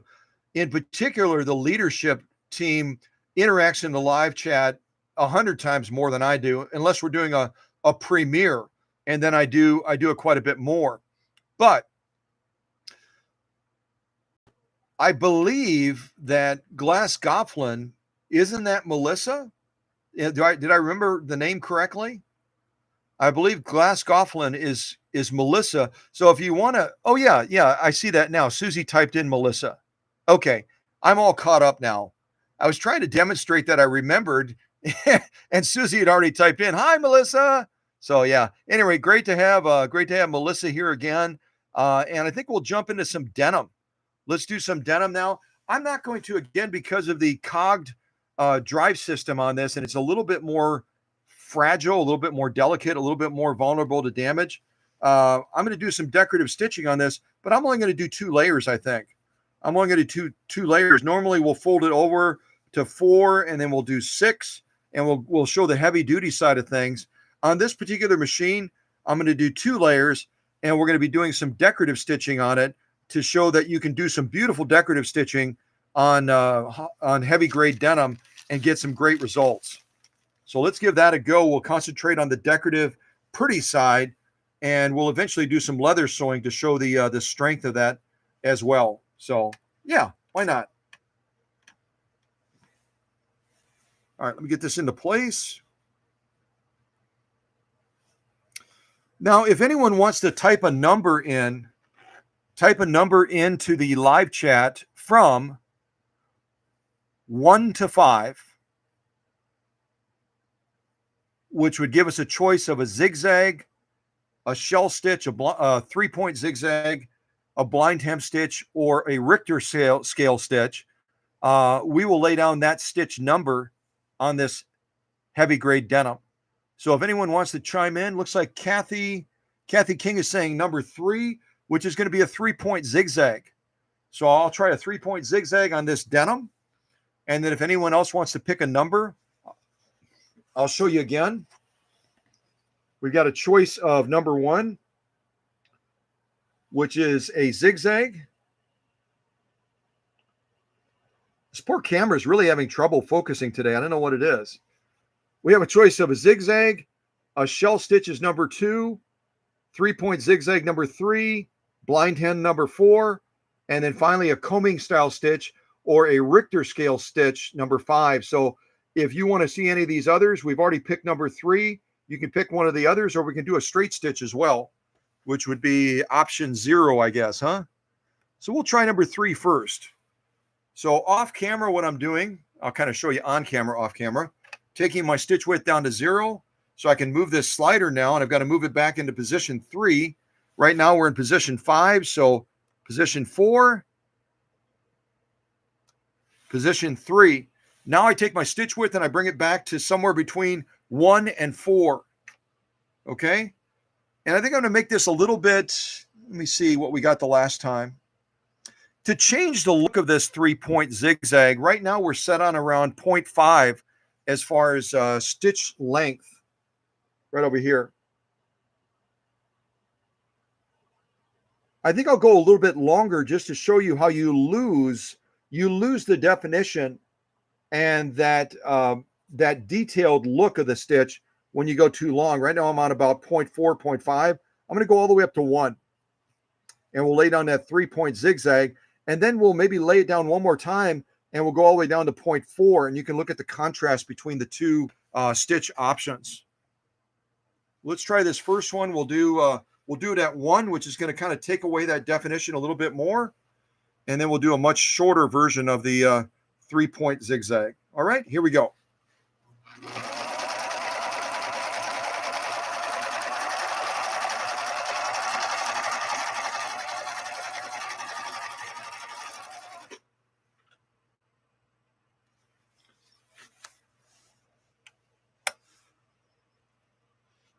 Bring it back a little bit. It keeps kind of going out of focus. It's having a little trouble.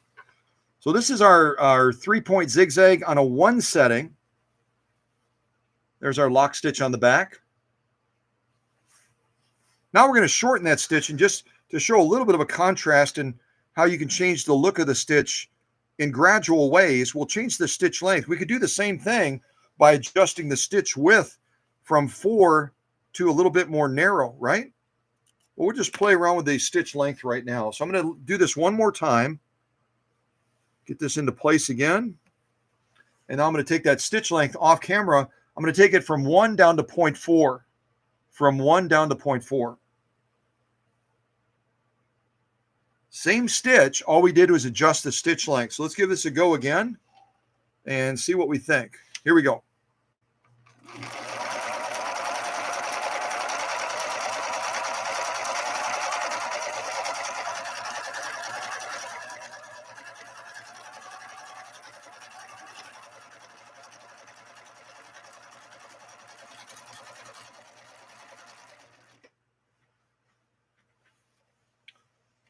And again, we're sewing with a 9014 leather needle. So we didn't change anything on stitch width. We have the same stitch, but look at these 2 columns here of the 3-point zigzag. And then you could decide, depending on your project, as you manipulate the stitch length and stitch width, what kind of look you want, right? And then you can use that on that project every time to give it a unique look instead of going with the same the same style of that stitch that everyone else is using. You can see I just think they present very differently. They present differently and kind of in a cool way if you look at them side by side. Same thing on the lock side as well. And again, we could have more variations of this by manipulating the stitch width as well, right? Manipulating the stitch width and getting a very different look for that stitch. Yeah, it's kind of fun. You can create your own flavor of stitch using a stitch that everyone else has, but giving it a different look, giving it a different feeling than what those others are using. So I'm just going to look at the live chat, just see if is anyone else voicing an input on the type of stitch that you want to see. Hey, Robin, how you doing? Good to see Robin here, and hello to her puppy, Levi. Robin is from the Twin Cities, and in the past had a chance to win one of or receive one of Susie's hats, and Yeah, kind of cool. It's kind of get those hats out there. We haven't given away a hat for a while. I should probably offer to give away a hat, shouldn't I? So whoever jumps into the live chat and wants a hat and chooses a number between, well, let's say a number 1, 2, 4, or 5, we'll lay down that decorative stitch or that utility stitch on this denim, and then you can reach out afterwards and I'll mail you one of Susie's hats. And if no one wants a hat, that's okay. But I'll tell you, we're wearing hats in the Twin Cities area right now with as cold as it is. That's for sure. All right. Well, I'll leave that open. If anyone wants to get involved during the live stream and choose a number or give a material choice or whatever it is, go ahead and do that. And I'll be happy to mail you one of Susie's hats. She's got some new cool ones too. Some really cool hats.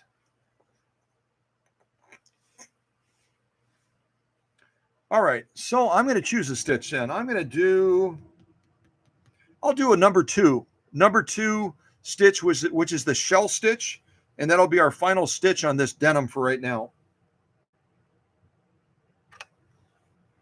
And the shell stitch is going to be number 2, so I'm going to move it one more in. And we'll see what we think of this stitch on denim. Yeah. All right, here we go. Take up arm all the way up. All right, here we go. The shell stitch on 2 layers of heavy grade denim.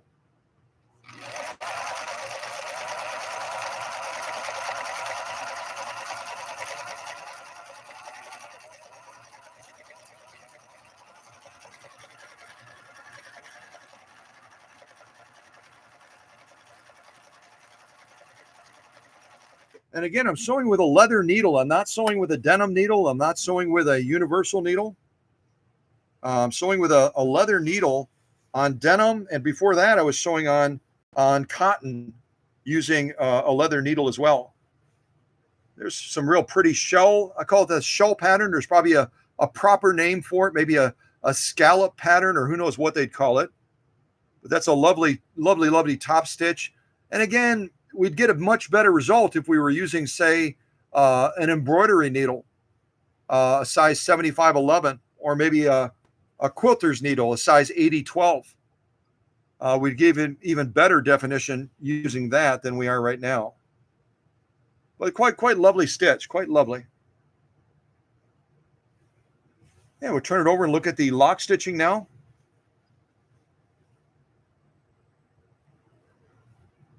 Yeah. So you can sew cotton, you can sew denim using a leather needle. The Schmetz people are probably cringing again right now saying, please don't do that. Please don't do that. But you know what? It's okay. We show that their needle is good enough that you can use it for other material applications you normally wouldn't and still get a great result. That should make them puff up a little bit, saying, our needles are so good, you can sew leather with a denim needle. By Schmetz. Yeah, why not? All right, so I'll go ahead and move this to the back. We've got a chance to go through and kind of mess around with some heavy grade denim, lay down some real pretty stitching, and get a great result with that using our leather needle and our Coats & Clark dual duty XP thread. And now we're going to move into some other material options. Maybe we'll try that upholstery material next and see what we think of that. We've gotten great results with cotton. We've gotten some great results with denim. Now we'll move into some upholstery material next. And again, if you want to see a particular stitch laid down on this upholstery material that I'm going to try for the first time, go ahead and type that in the live chat. Again, your choices are for this upholstery material. Your choices are stitch number 1, which is a zigzag. Stitch number 2, which is like a shell scallop stitch. Stitch number 3, which is a 3-point zigzag.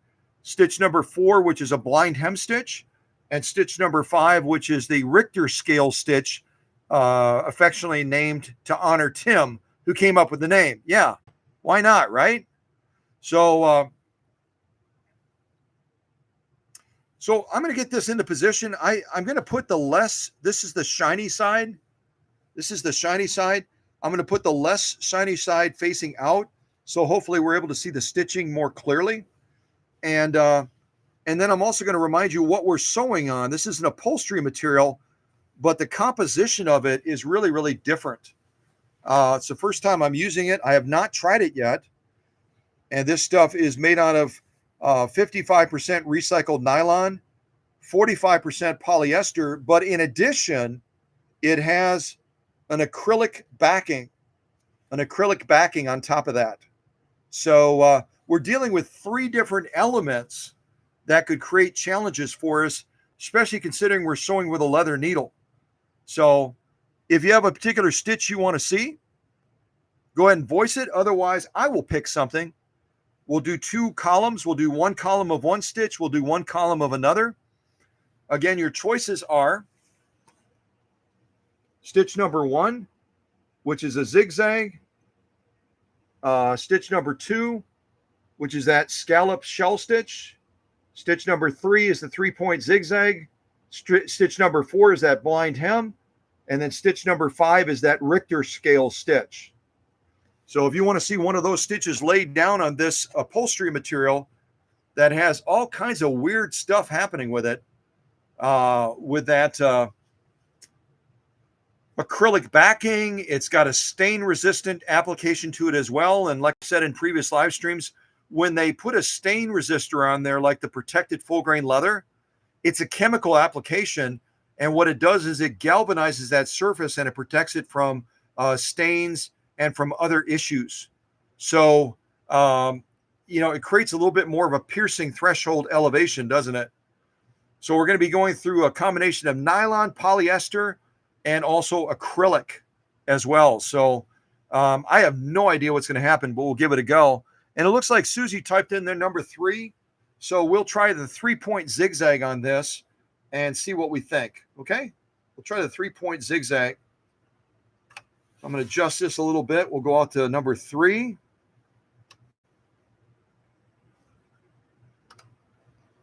I think I got number 3. There we go. And let's give this a try. See what we think of this upholstery material with a decorative style stitch on it. It might give you a new idea for a project involving a couch or a chair, or who knows, maybe a foot stand or something. So we'll see what we think. And I'll show it to you as soon as we get done stitching through it. All right, here we go. And again, we're sewing upholstery material using a leather needle, a size 90-14 by Schmetz. All right, here we go.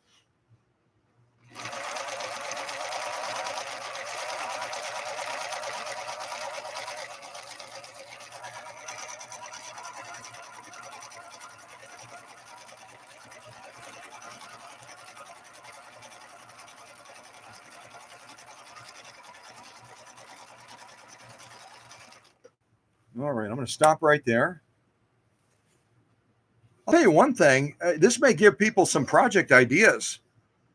That white Coats & Clark dual duty thread against this, it's almost kind of a mustard color, isn't it? It's kind of a mustard color upholstery material with that 3-point zigzag that Susie picked is quite spectacular. I love the look of that. I'm almost inclined to lay down a shell stitch next to it so we can look at the 2 of them together. In fact, why don't I do that? Why don't I go ahead and do that? And then we'll look at the 2 stitches at the same time. All right, let me get this into place. I'll adjust that slider one more time, and we'll do a shell stitch next to it. The shell stitch is going to be number 2. Right now we're on number 3, so I just have to move that slider in one position.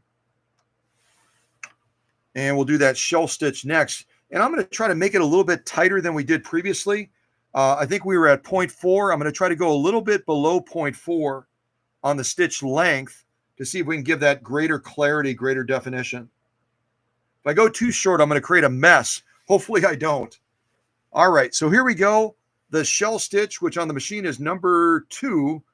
And we're dealing with this very tricky upholstery material that's a combination of recycled nylon, polyester, and it has an acrylic as well in this sew off. All right, here we go.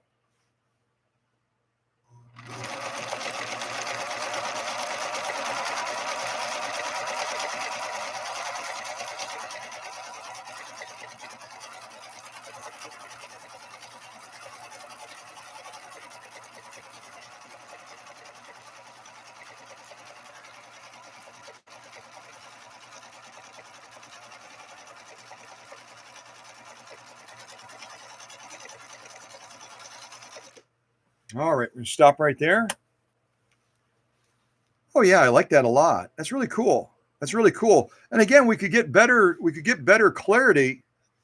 We could even better clarity of this stitching on both of these, the 3-point zigzag and also this shell scallop type stitch, if we were using a smaller needle and a needle that was a little bit more appropriate for an upholstery material comprised of nylon and polyester and all kinds of gobbledygook.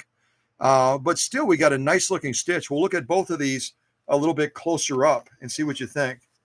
You'll have to remind me as well on one of these stitch offs or more, we need to try that slow gear so we can maybe I'll use that slow gear during part of the final sew off where we sew to William Tell or we sew to the 1812 overture and give a chance at that as well. But let's take a look at these and see what we think. I think they're quite lovely, and this upholstery material really presents them well. It really, really presents them well. All right, let's see if we can get that in there.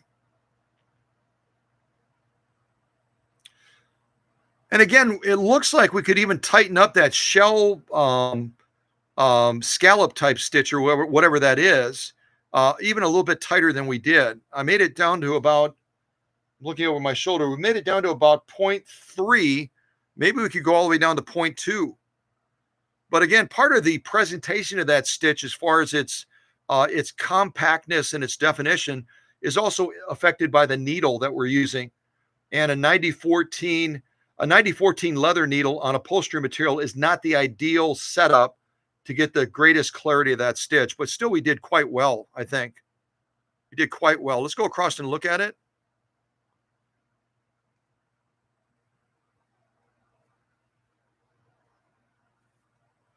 And I'm seeing on this upholstery material with the acrylic factor and everything else, we're still getting a good looking top stitch, but we're not quite as poppy as we could be.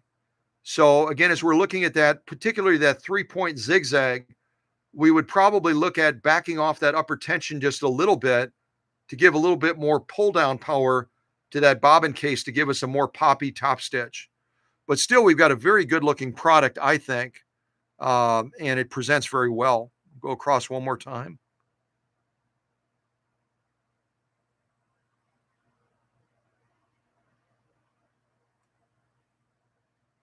Very nice. Very, very nice. We'll turn it over. And again, look at the thickness. We're talking about upholstery material. Upholstery material has a real high density to it. It's because of its durability factor, right? Especially when you got nylon in play, you got polyester, you've got acrylic. 2 layers of this stuff is the equivalent of probably 4 layers, maybe 5 layers of other materials because of that density factor. So we'll look at that lock stitch now, see what we think. Go across and look at the lock stitch. And as you look at that 3-point zigzag, you can see those needle strike points with greater clarity. That's telling us that our upper tension is pulling harder to give us that clarity. And we could keep that clarity, but just reduce it a little bit and give some of that beauty back to that top stitch, right? Why not? Go across and look at this.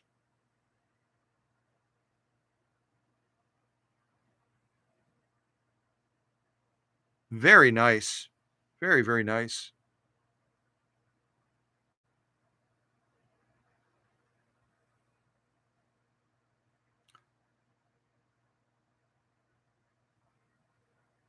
Yeah, I don't know if any of you do upholstery work or sew with upholstery materials, but they can definitely bring a challenge into a project. They can definitely bring a challenge. So some beautiful stitching. We'll look at it like this as well. I haven't done that yet in the live stream. I love seeing things like this. It kind of gives you a different perspective of the stitch and a different appreciation for it.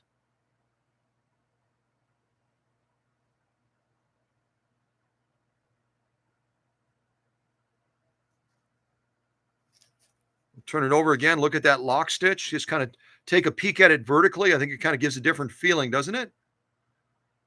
Gives a different feeling for that stitch beauty, that stitch presentation.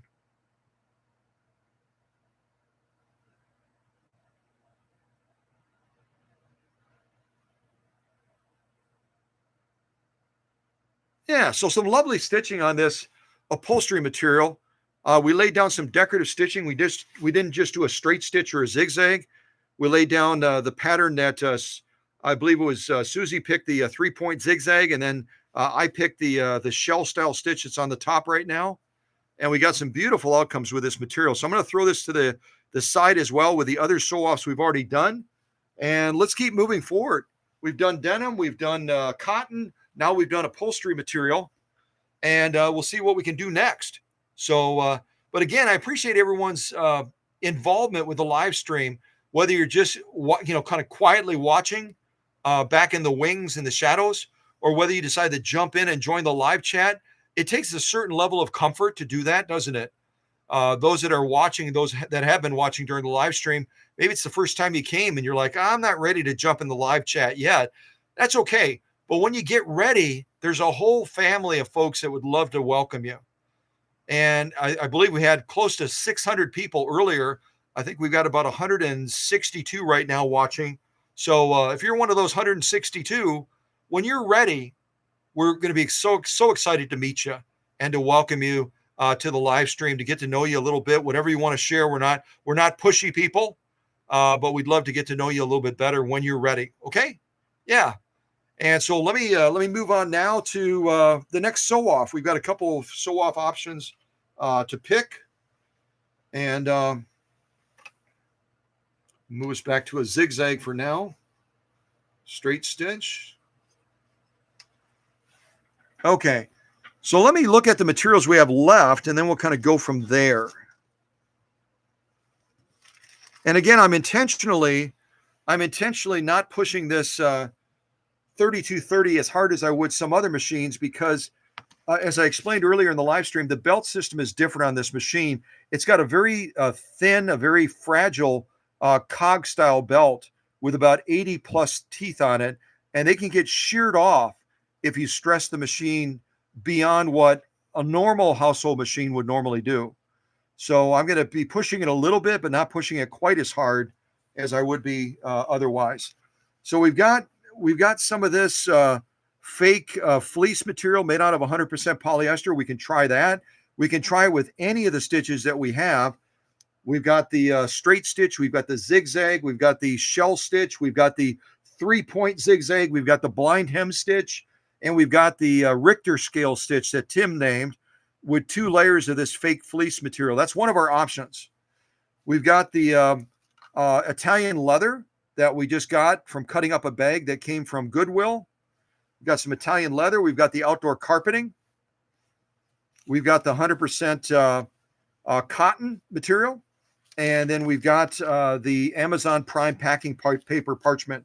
So if anyone has any input, if you have a material sew off that you want to see, if you have a stitch that you want to see on a certain material, go ahead and let your voice be heard. Otherwise, I'll just pick something and we'll just kind of move forward with that. But I love when the family, when the audience gets involved and voices their opinion about what they want to see.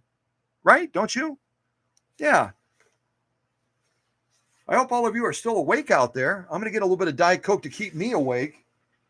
And it looks like the last message in the live chat was from Robin, and she retracted it. So I don't know if she gave like a secret recipe that the government didn't want her to give, and the government kind of hacked in and deleted her message. I have no idea. Or she typed in, one of Levi's favorite treats, and it's like, oh, I don't want anybody else to know that, so she deleted it. I have no idea. But at any rate, jump in if you want to jump in. Otherwise, I will pick something and we'll just move forward, okay? I'll put on a little bit of music just to give us a little bit of a break from my melodious voice.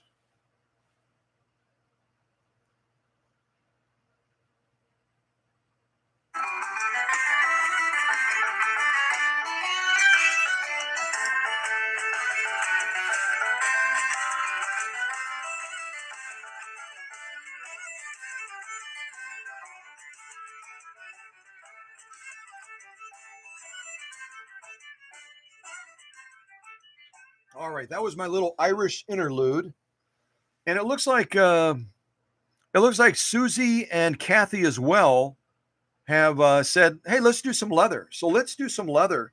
Now, the question I would have next to those two ladies is, if we're going to do leather, what stitch would you like to see on this Italian leather? We've got, again, the choices in stitches is a common straight stitch. We've got a zigzag. We've got the shell scallop type stitch. We've got the 3-point zigzag. We've got the blind hem stitch. And we've got the Richter scale stitch that Tim named. So if you have a stitch that you want to see, I'll give you about 10 seconds maybe to go ahead and type that in. Otherwise, I'm going to pick one to lay down there. We'll lay down one of those stitches down this leather material. And I'm going to do it a little bit to the side so I can potentially add a second layer to it so we can see how that looks. And Kathy King is saying, you choose. So I'm going to go ahead and choose. And if you join us a little bit late again, we're working with a Swedish machine that would have come out of the 1960s, early 1970s. It's a model you don't see very often. It's a 3230. There were a number of 3000 series machines that Husqvarna rolled out. And guess what? Right now, the latest and greatest, the hottest quilting style machines that Husqvarna is offering now, they also have a number of 3000 series machines offered now as well. So when you're Googling information on a 3000 series Husqvarna Viking, you got to be real careful that the information you're reading relates to your vintage machine versus one of the brand new hot to trot, spend $8,000 to $10,000 Husqvarna Viking machines that are being offered at places like Joann's and other premier quilting and sewing shops now. So yeah, you gotta, you know what I mean? You gotta keep your eye open when you're researching stuff so you get it right. Okay, and Jenny just piped in and said, how about a straight stitch too? So yeah, I'm going to do a decorative one first, and then I'll do a straight stitch next to it. And the decorative one that I'd like to do on this is going to be that shell scallop type stitch that I keep referring to. And I'm going to make it even tighter to try to get better pattern definition on this leather. So I've got to go out. Let's see, you got to go to position 2.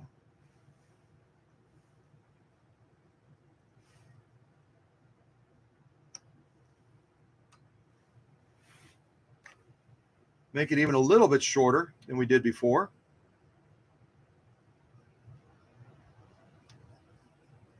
Let's see what we can get here.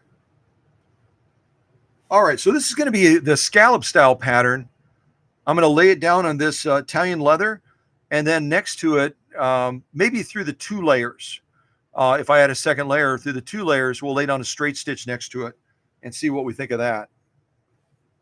All right, so we'll start with this, and then we'll move on to the straight stitch, and we'll look at maybe adding the second layer of Italian leather. Let me move these out of the way. We'll get a little bit closer. Just don't want to get too close because camera's acting kind of fidgety today as far as zeroing in on things. So we'll give it a little bit of distance. See if that helps. All right, so I think I have the machine set properly for the scallop shell type stitch. And give a listen again to this machine. It's very, very smooth running. After its bout with blowing this voltage converter chip and creating a little fire in the back of the machine and a lot of smoke, I had to do a lot of restorative work on that motor to get it back into shape because of that catastrophic event. But she's running really well. She's running real smooth and very strong. So we'll give this a try and see what you think. Okay, here we go.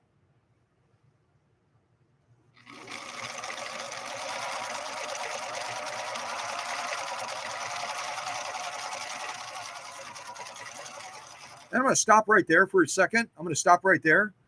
And what I'm going to do is I showed you how to set that slow gear. I'm going to go on the right side of the machine and pull out that bobbin winding assembly and engage the slow gear and we'll finish off this stitch line with a slow gear, okay? Here we go.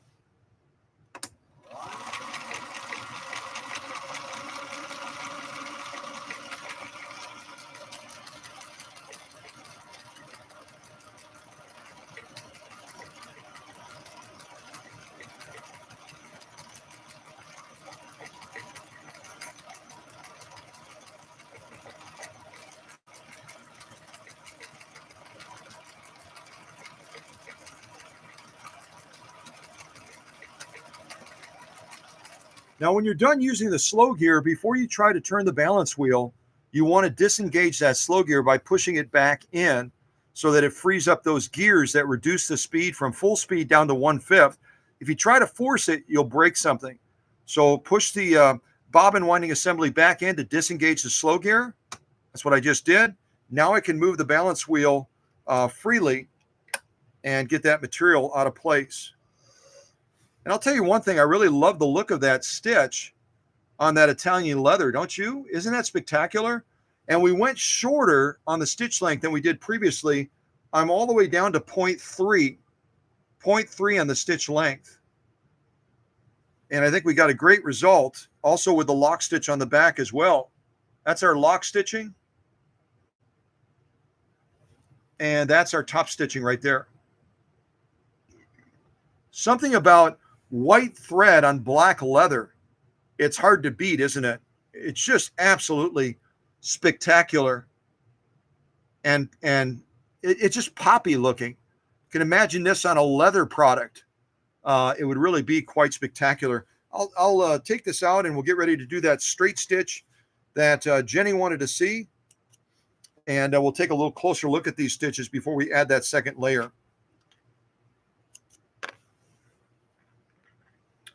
I think we'll look at them vertically because I like the way they present when you're looking at them vertically. So this is our top stitching. Again, we're looking at Italian leather, and we're sewing with a 9014 leather needle by Schmetz, and we're sewing with Coats & Clark dual duty XP thread. And I agree with Kathy King. We made that stitch even shorter. And when you compress that design, you can just really see how spectacular it is. It's not all loosey-goosey and spread out. It just really presents well. Look at it like this also.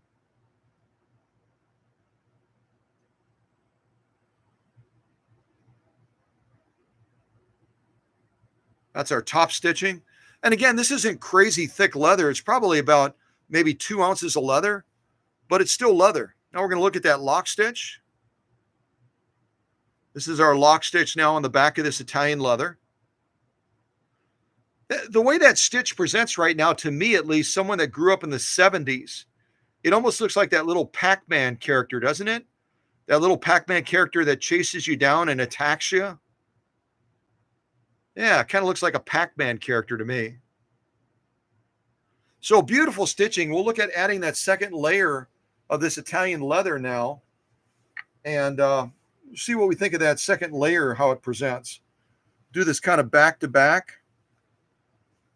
We'll put out that leather side so we can see that maybe a little bit easier.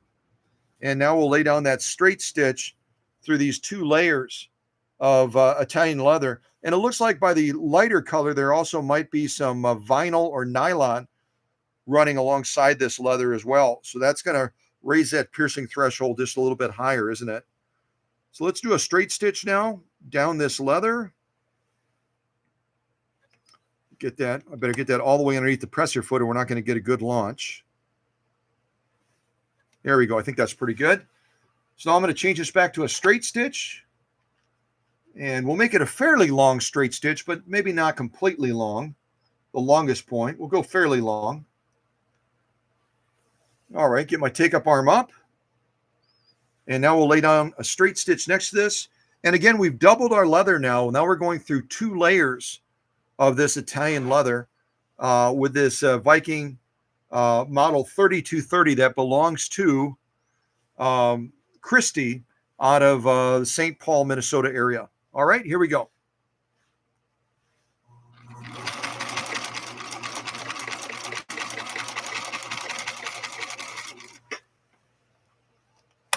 Yeah, it's fun, isn't it?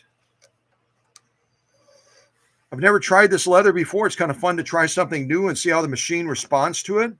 And I'll tell you one thing, if you're watching right now and you really appreciate a gorgeous, gorgeous stitch, whether it's a common stitch like a straight stitch or more of a decorative ornamental stitch, when you see the stitching that this model 3230 just laid down on this Italian leather, I think you'll be impressed.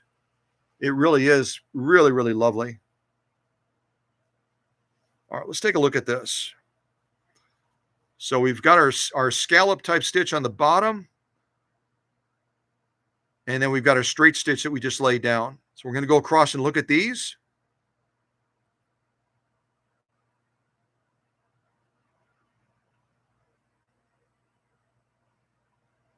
Folks, that is a gorgeous, gorgeous stitch.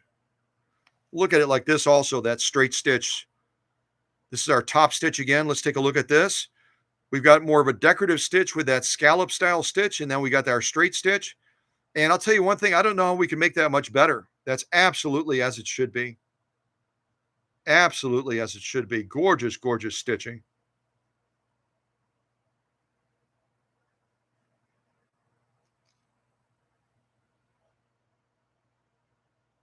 I love the look. I love the smell. I love the feel of leather. I do. I'm like addicted to leather. So when I get leather like this, I spend a little bit of time just feeling it, tactically, the tactile appreciation for how it feels, good leather, and the smell of it. I don't know if maybe I'm alone. Maybe I'm the only person that is a leather sniffer. Maybe I'm the only one that sniffs leather. But if I walk into a leather store, boy, oh boy, you keep your potpourri. Give me some leather any day of the week. And this 3230 has done a brilliant job of managing this Italian leather. Italian leather has a high piercing threshold, and it's done a fabulous job. Of course, we have the advantage of a leather needle, don't we? We have the advantage of a leather needle that helps a lot. Now let's look at our lock stitch. Our lock stitch, we're only going to see that one stitch row because we added that second layer to do that straight stitch that Jenny wanted to see. But we got a beautiful lock stitch as well. And the clarity of it, the balance between the top and the bottom right now, our settings are spot on perfect for doing leather sewing all day long. Spot on perfect. Beautiful, beautiful lock stitch. Look at it like this also. Gaining appreciation for how lovely that stitching is. Really is. If you're making products, if you're making gifts for Valentine's Day, this machine could get it done very, very nicely. Camera's going, I don't know if I want to focus on that. There we go. Yeah, I just did an update on this live stream camera, and sometimes their updates, they're not good. It's like doing an update on your phone. Your phone is working great, or your computer's working great. Everything about it you just love. And then all of a sudden, Windows or somebody will send you, hey, we got the latest, greatest update. And you do that update, and then all of a sudden your computer or your phone, it's just not as happy anymore. It creates issues. I think that happens on these live stream cameras as well. But that's some lovely, lovely, upside down. Lovely, lovely stitching that we just did on this Italian style leather. We did a single layer, and then we did 2 layers with this 3230 machine. Yeah. Beautiful stitching. So far in this live stream, we've done 100% cotton. We've done denim. We've done this upholstery material. And now we've done this leather, this Italian leather as well. So I'm going to set this stuff to the side, and I'll show you what we have left for sew-offs. And then we can kind of jump in to our next sew-off. I want to keep things rolling because we're around 2 hours right now. I think we're right around 2 hours. Oh, yeah. Okay. Good idea, Jenny. Jenny specifically wanted to see the straight stitch for the people that are making bags out there. They're working with different leather products and making leather bags, maybe leather wallets, who knows? And the straight stitching is critical. So she wanted to see it on the leather. So that makes total sense. Yeah.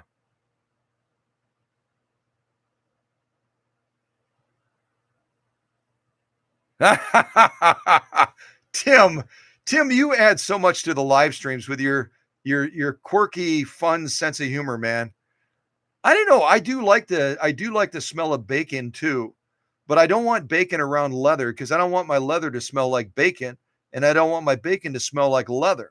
So that would be a tough one. Here's what I would probably do. I would probably eat the bacon before I went into the leather store, and then I would be able to enjoy both without cross contaminating the other. But yeah, and there's a I think Tim and Teresa might be movie people like me as well. Susie enjoys movies also. There's a fun movie if you haven't seen it. It's called Barnyard. Barnyard is an animated type film. It's about the secret life of the farm animals and what they do when the farmer isn't looking, all the funny stuff that they do. And there's a number of central characters that includes cows. So of course I love it being with cow country. But if you ever see the movie Barnyard, one of the things that they joke about in one of the scenes, there's this big pig, and something's going on, and all of a sudden the pig says, "I love the smell of bacon." There, I said it. And I don't know if that's what Tim was playing off of or not, but um, it's just movies are so much fun and such a great distraction. Recently, Susie and I wanted to kind of step away from things for a little bit, so we popped out to the local theater, which is a historic place. It's been around for a real long time. The decor and the ambiance of the place is just breathtaking. And they were showing the latest movie. If you didn't know what's out there, it's the new Wonka movie, which tells you the story of Wonka before he started the big factory that that most of us are familiar with the Gene Wilder or the Johnny Depp version. So if you're wanting to get out of the house for a little bit, wanting to have a night out, check your local theater to see if the Wonka movie is showing. I thought it was well done, and there's a lot of great music in it as well. So you'll want to check that out. Check it out and see what you think. And maybe the next live stream you can chat about your experience a little bit, what you saw, what you liked, what you didn't like, and all that sort of thing. Yeah. Okay.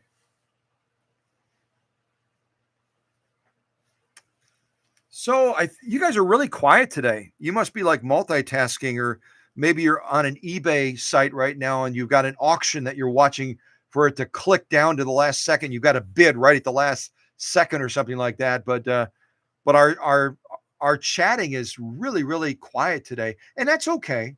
It's okay. But yeah, jump out there and share your thoughts. Give your input if you want to see a certain sew off with a certain stitch, and I'll be glad to try to honor that. But I think what I'm going to do right now is I'm going to launch into this outdoor carpeting. This outdoor carpeting that came from Menards. It's got all kinds of wicked stuff that makes sewing on it very difficult. And I think I'm going to try to lay down a zigzag, and I'm hoping that the zigzag will be successful, because sometimes when you're laying down a zigzag on a material like this that has that depth and density, it can create issues with completing that zigzag process. You'll have kind of missed stitches and stuff like that. So we'll see how this Viking does with that. And yeah, and we'll see what else I may not do anything else with this carpeting, just lay down a zigzag on it. So we'll see. All right, so there's our material in place.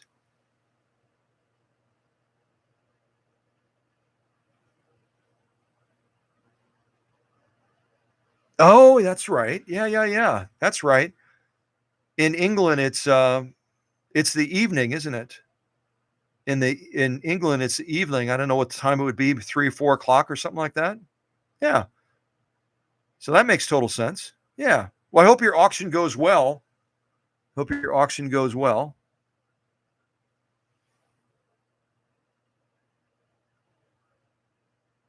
Oh, it's your Sunday. Okay. Oh, then that's I'm putting. Why am I putting Melissa in England? She's not in England. Ah, Melissa's not in England. Duh. Okay. Any rate, it's her Sunday, so that makes sense. All right. Let me lay down a zigzag now. Let me lay down a zigzag, or try to lay down a zigzag on this outdoor carpeting material. And I'm going to go a little bit shorter and a little bit less wide, just to give it a chance of success.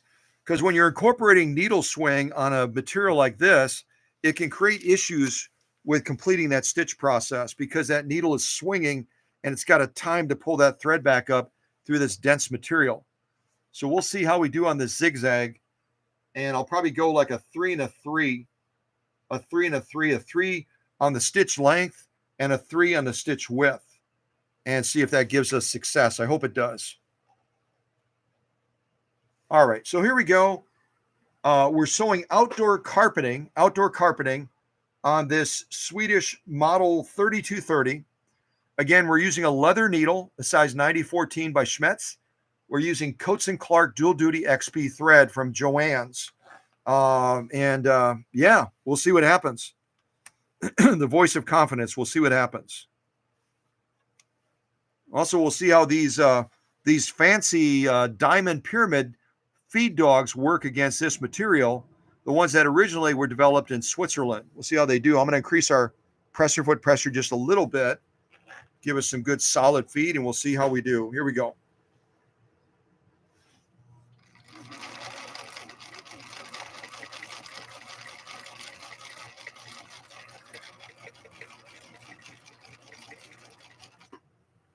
I took it slow, kind of intentionally, just so that we would have a greater likelihood of success, hopefully, using a zigzag on material like this.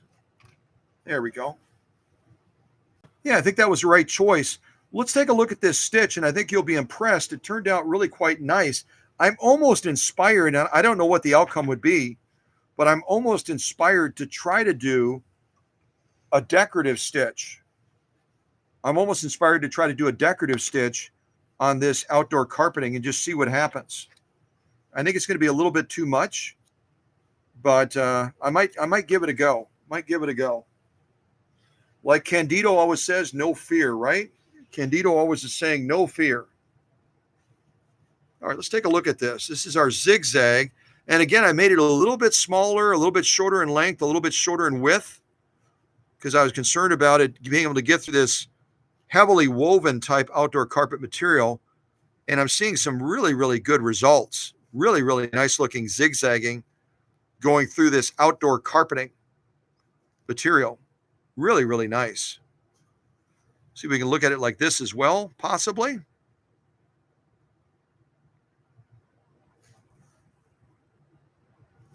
Yeah, really nice. Really good looking.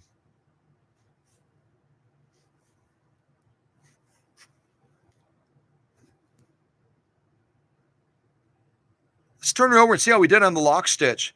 Remember the lock stitch, especially when you're going through a dense material like this, see the density of that and the amount of material and junk that we have to get through with that needle and thread. You're looking at something that's probably about 4 millimeters thick, almost 3 to 4 millimeters thick. So accomplishing a zigzag on a material like this and getting a decent looking lock stitch, it's not a foregone conclusion. It's a challenge. So let's see how we did. Wow. Nice looking lock stitch through this this incredibly thick, dense outdoor carpeting. And again, we're using a 3230 from the 1960s, early 1970s. Look at it like this also. And we're getting incredible results from this machine that literally caught fire.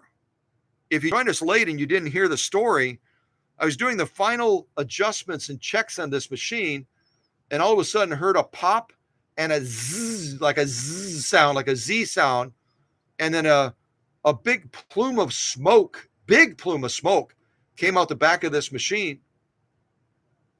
And I thought for sure the motor capacitor had fried, but it was another component that they added for voltage regulation on the machine. But that's a beautiful lock stitch on this outdoor carpeting. Really, really quite lovely. Really, really lovely. So there's our zigzag through outdoor carpeting. Absolutely page 34 plus. Spectacular. There's our top stitch through this outdoor carpeting. Again, look at the thickness of this stuff.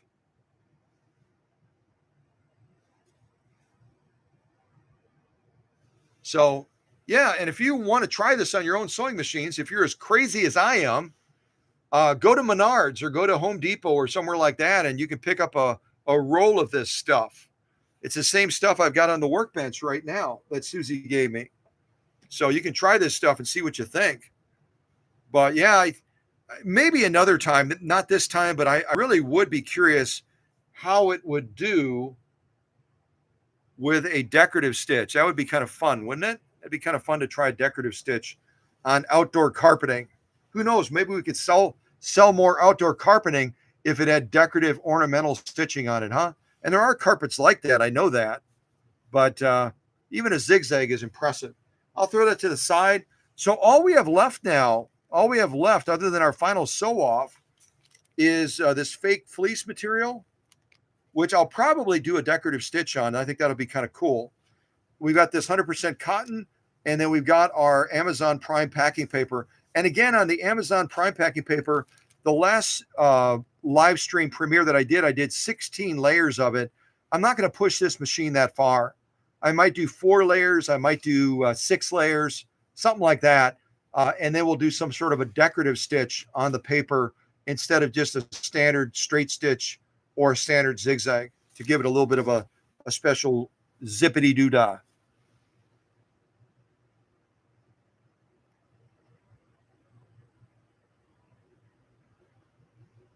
Yeah, I agree with Kathy. Um, I think that um, I think that vintage sewing machines were built with a quality standard long before they came up with the word planned obsolescence. And if you're not familiar with the term planned obsolescence, it means that when they design or they build something, they build it with materials and procedures with the upfront intention that it will last a certain amount of time and then it will fail. That's what planned obsolescence is. Back in the day, even into the 1960s and the early 1970s, at least with Swedish sewing machines and machines made out of the US, I think that they stayed away from that planned obsolescence as long as they possibly could. You know, with subtle differences, like I showed you on the back of here, it's got a plastic, where is it? It's got a plastic presser foot lever instead of a metal one like we're used to. That was kind of a step away, and knowing that it wouldn't last likely as long as a metal one. But very few compromises with some of the machine makers like Husqvarna. They stuck to their guns of building a product that should last a lifetime if it's maintained properly. So I really give them kudos for that. You know, with a few exceptions where they add something like this for convenience for voltage regulation. And because of the way it's made, its composite structure on the inside, it's only going to last so long and then it's going to fail and create a major event in the back of the machine like happened with this one. So, but it's all good, isn't it? It's all good. All right, let me get this fake fleece into place as best as I'm able. It's kind of catching on those feed dogs a little bit. So on this fake fleece material, I want to do some sort of a decorative stitch. I want to do some sort of a decorative stitch that will really accentuate this material. Also, kind of flatten it out a little bit so that we're able to see it more easily. But before I do this next sew off, I'm going to get a quick drink of water and also put on a little bit of music for you. Kind of rest my voice for a second, if you will. What do I have? A little bit more Irish music, maybe.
All right, I'm going to pause that great Irish music real quick. And again, what we're sewing on next is going to be, adjust the camera angle. What we're sewing on next is going to be this fake fleece material. It's made with 100% polyester. And it's got a poofiness to it and a density that makes it a little bit more of a challenging material to sew. We've got 2 layers of it. And I think what I'm going to try to do is I'm going to try to lay down, let's see what I've got here. I think I've got it set on a 3-point zigzag right now. I think we'll try a 3-point zigzag first, and I'm going to make it a little bit longer so we can see it hopefully a little bit better on here, and then we'll try laying down one other stitch next to it. If you have a particular stitch you want to see next to this, go ahead and type it into the live chat. We've got a standard zigzag. We've got the shell stitch. We've got the blind hem stitch. I don't think we've done a blind hem stitch at all during this live stream. And then we finally have that Richter scale stitch as well that Tim helped me name. So let's try this first, and then we'll see if anyone wants to chime in, and we'll try one more stitch on this fleece material. Oh, I missed it then. I'm sorry about that. Kathy was saying that the comb stitch on the fleece material was requested by Tim, and I missed that somehow. And I'm looking at the chat right now. It must have been earlier because it's off the screen right now. So I'll do the combing type stitch after this on this fleece material. Yeah, thank you for bringing it to my attention. And if I somehow miss something like that, don't be afraid to text me or call me during the live stream. That's totally cool. Just send me a text, and that way you can bring it to my attention. We don't want to ever make someone feel like their voice isn't appreciated, their ideas and their thoughts. We want to try to make it happen. Yeah. So, all right. So this fake fleece material, it's 100% polyester. We're going to try to lay down a 3-point zigzag, and then we'll lay down the combing Richter scale stitch next to it, I think. Yeah. All right, here we go.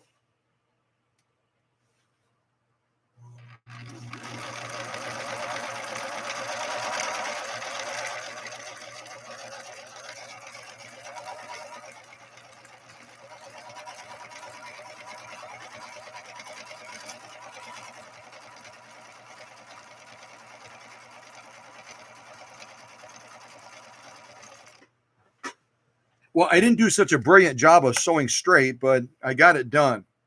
Yeah, beautiful stitching. You can see that in the shot. That's our 3-point zigzag. And it looks like we're maintaining real good balance tension between the top stitch and the lock stitch as well. Let me get this out, and then we'll try to lay down that combing style Richter scale stitch next to it so we can appreciate this fake fleece material. And again, if you weren't in the live stream where I first introduced this, I picked up a fake fleece scarf at the Dollar Tree. I picked up a fake fleece scarf at the Dollar Tree, and I've been cutting little chunks of it off to demonstrate this material in various premieres and sew-offs. So we're going to do that combing stitch now and see what you think of that. Let's see if I can angle the camera just a little bit. Yeah, quite lovely stitch, isn't it? Really, really nice. All right, let's put that next stitch into motion now for Tim. That's going to be stitch number 5 on this machine.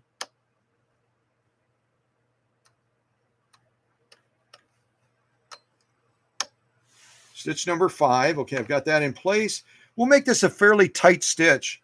I'm at about 0.6 right now. I think I'll take it down to about 0.4. Actually, I'm going to go between 0.4 and 0.3. Let me show you what that looks like if you're saying point what? So as I'm setting the stitch length right up here, I can go all the way down to 0, but that's nonsense. We're not going to get anything with 0. And then as you go up incrementally, you can go to 0.4, 0.3, 0.2, 0.1, 0.5 over there. And then you can go up to 0.75, 1, etc. You can go up and up. We're going to try it right between 0.4 and 0.3 on this combing stitch, this Richter scale stitch that Tim wants to see on this fleece material. All right, here we go. Let's give this a try. All right, we should be all set.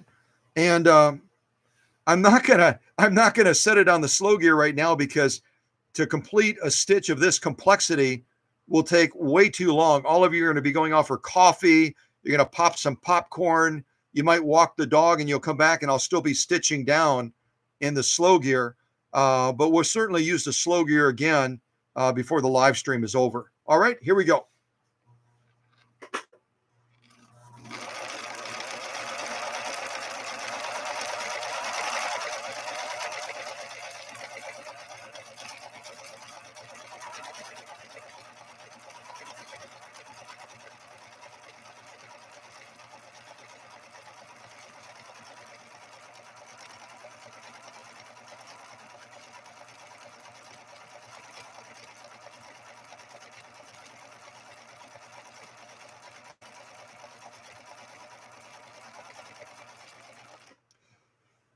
So again, if you're joining us a little bit late, or if you were kind of multitasking and you missed it, I think I probably made that a little bit too short.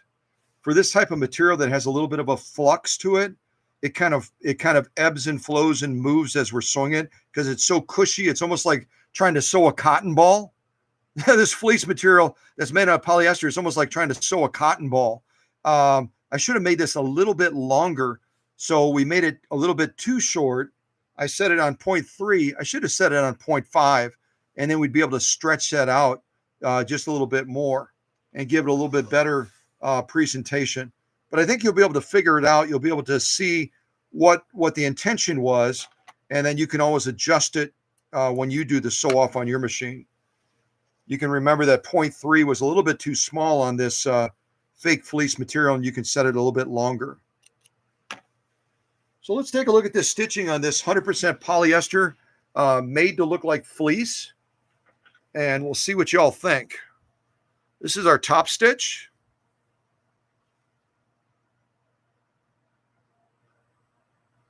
That's our top stitching right there. You can see that 3-point zigzag. You can see you can really gain an appreciation for the depth and the density of this fake fleece material when you see how sunken down that 3-point zigzag is. I mean, it's down there. You need a ladder. You need a ladder to get it almost. I could try to pull it back a little bit to show you the stitching a little bit more clearly, like that. But it's kind of cool to look at it like this because it's like, wow, that stuff is crazy thick. Look at that. That's crazy thick stuff. So there's our 3-point zigzag, and there's our combing stitch down below. Kind of go across and look at it.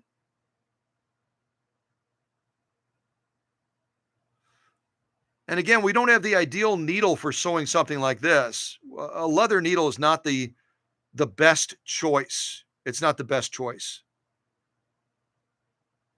We'd be better off with a needle that would be designed for woolen type materials almost, wouldn't we? Let's look at it like this too. I'll kind of pull it back for you a little bit to show you. But again, look at the depth of that. I think it's so cool.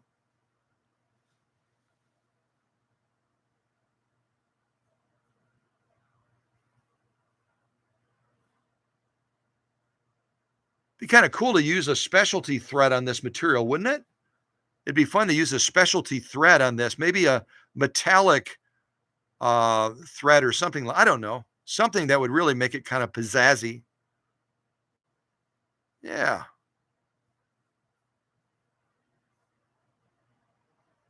Very, very nice. So this is our wannabe woolen material. It's a fleece material. We'll lay down 2 different stitches. The one I picked, the one that Tim picked on the bottom. Yeah. Now we'll turn it around and look at that lock stitch. This is our lock stitching on the back. We'll kind of go across and look at that as well.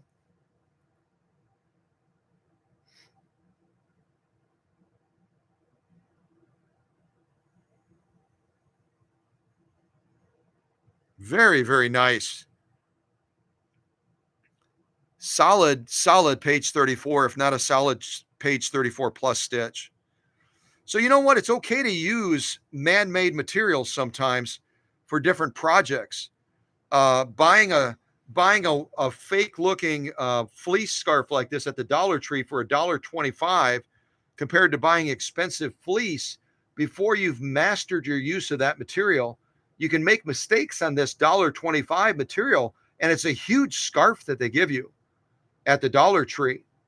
You can master your skill with that fleece polyester material, and then buy some really great stuff that you could give away as gifts once you've gotten it mastered. But isn't that a lovely stitch? Doesn't it present beautifully on this 100% polyester made to look like fleece material? And our tension is being regulated so well by this machine. We've only made a couple very subtle adjustments, very subtle. And yet we're going through a fairly wide field of materials, everything from this fleece material, this dense fleece material. We went through this outdoor carpeting. That poor camera is really having trouble today. It's like on the weekend. So this fake fleece material, this outdoor carpeting, the machine did a absolutely brilliant job. We did this Italian leather, a single layer and 2 layers for our bag makers, as Jenny put it. She wanted to say, Scott, would you please do a straight stitch on there so we can show potential bag makers that this Swedish made 3230 is able to make some beautiful leather bags. Then we tried this upholstery material, which laid down some, just in my opinion, just some absolutely breathtaking stitching on this upholstery material. Just absolutely breathtaking. Really, really lovely. And then we also did the denim. We did the denim, remember? We did the denim. Lay down the shell stitch, or whatever it is, the scallop stitch, the 3-point zigzag. We did the 3-point zigzag twice with different lengths. Kind of turned out really cool. And I was just trying to shut my light off. I think it's creating a little bit of glare. There we go. So we did all these, and then we also did, when we started out, we did this cotton sew-off, 100% cotton with quilt batting. And again, we're not using a size 80-12 needle like our quilters would use. We're using a leather needle that's 90-14. So that's kind of crazy kooky, isn't it? But we got some beautiful stitching from that as well. So, I mean, we could stop right now. I think we've done a brilliant job of highlighting the greatness of this 3230 from the 1960s, 1970s that was, according to a local sewing repair place, irreparably damaged. Christy was told can't be fixed, can't be repaired, can't be fixed, can't be repaired. I love hearing that. I love hearing that when a customer says that, so I can bring the machine back and I can show them the live stream if they can't join at the time, and they can go, wow, are you kidding me? That guy or that gal said it couldn't be fixed. It would never sew again. And look at what it's doing. But that's the greatness of the workshop, isn't it? That's the greatness of the Cow Country family saying, we're never going to say no. We're never going to say we can't do it. We're going to try. Recently, Candido reached out. He was working on, I believe it was a white sewing machine motor, and he was having a little bit of a challenge with it. But he didn't give up. He kept plugging away at it, trying to affect the change that he wanted, because it's for Rachel, his wife. Candido's not a quitter. None of our folks in the Cow Country family are quitters. We just keep on going and say, we can do it. We can do it. So some beautiful stitching already. This is our sew-off sandwich so far. And we're going to do a little bit more stitching now on some 100% cotton, a little bit thicker. And then we're going to do some parchment paper.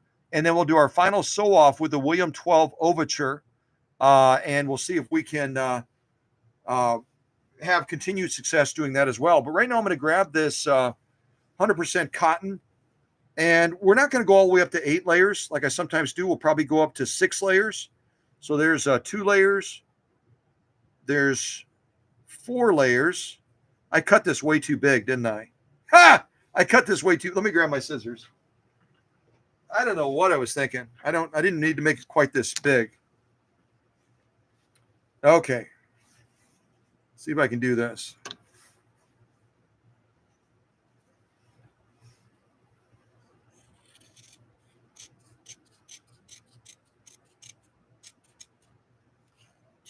And I should mention before I forget to mention it.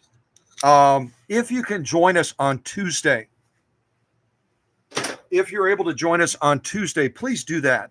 On Tuesday, I've gotten at this temporary workshop in the Twin Cities, I've gotten one machine from Emma. Most of you saw that. I got one machine from Emma that she wants me to repair and restore for her friend down in Florida. And we just got another machine just yesterday that's from Indiana. It's from Indiana, and it's from Deb. Her first name is Deb or Deborah. It's from Deborah down in that neck of the woods, not too terribly far from the History Museum that we did the fundraiser for. And, you know, she wanted to send this machine up here, so picked it up from the post office yesterday, and I'll be doing the unboxing of that mystery machine from Indiana on Tuesday morning. So if you're able to join us, I just want to make sure I don't have a customer appointment Tuesday morning before I say we're going to have a live stream. Let me double check.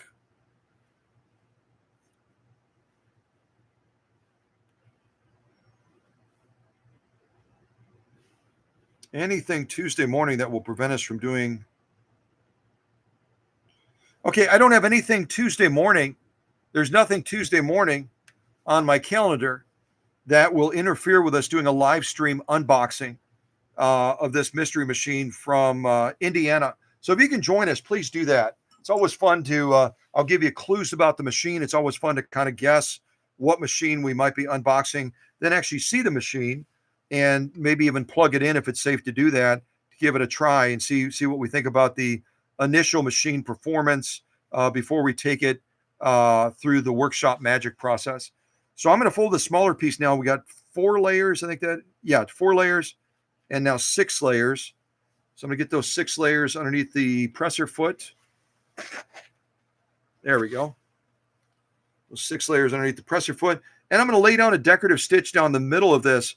If someone would be willing to type a number, in the live chat, I'll give you the numbers again and the stitch that's associated with that number. You can either type a number 1, which would be a zigzag. You can type a number 0, a number 0. Oh my gosh. You could type a number 0, a number 1. A number 0 would be a straight stitch. A number 1 would be a zigzag. A number 2 would be that shell scallop type stitch. Number 3 would be a 3-point zigzag. Number 4 would be the blind hem stitch, which I don't think other than doing it on the cotton, I don't think we've done that at all.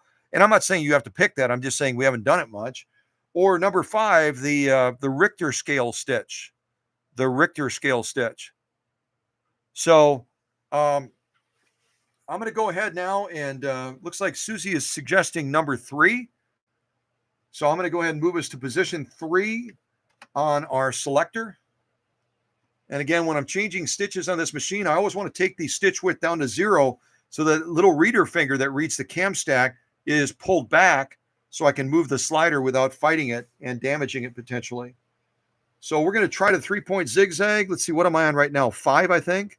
4, 3. So I should be on the 3-point zigzag now. I'm going to take my stitch width back to 4, and then I'm going to look at my stitch length. Right now I'm on 3. I think I'm going to bring it up to between 0.4 and 0.5 for that 3-point zigzag. And again, we're going through 6 layers. Yeah, 6 layers of 100% cotton. 6 layers of 100% cotton. Arguably, it's not a light sew off. It's fairly heavy duty when you're talking about 6 layers of cotton. Not quite as heavy as we've done recently, though. I think we did 8 layers. So let's see how this machine does. And then we'll move on to our last our last sew off before our finale sew off, going around in a circle on that big piece of Italian leather. Okay, here we go. Let's check my settings one last time. They look like they're good to go. And here we go with a 3-point zigzag through 6 layers of 100% cotton. Yeah, here we go.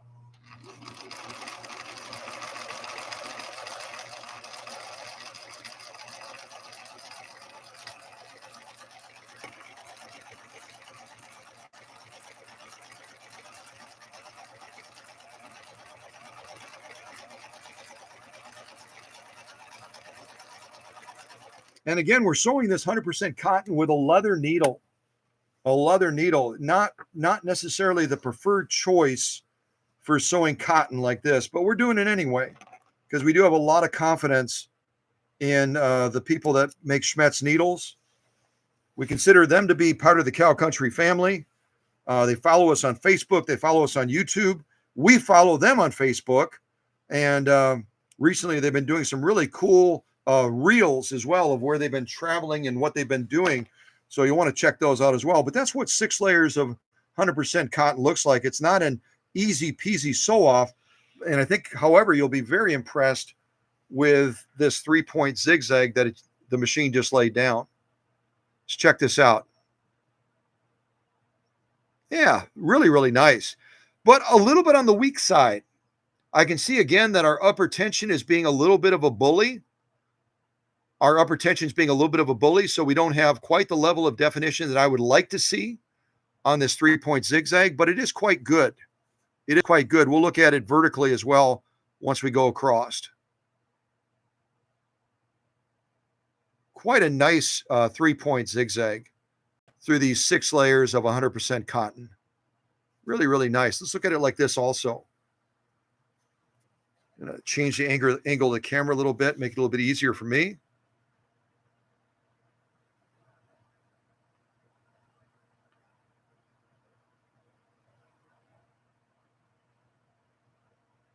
Very, very nice.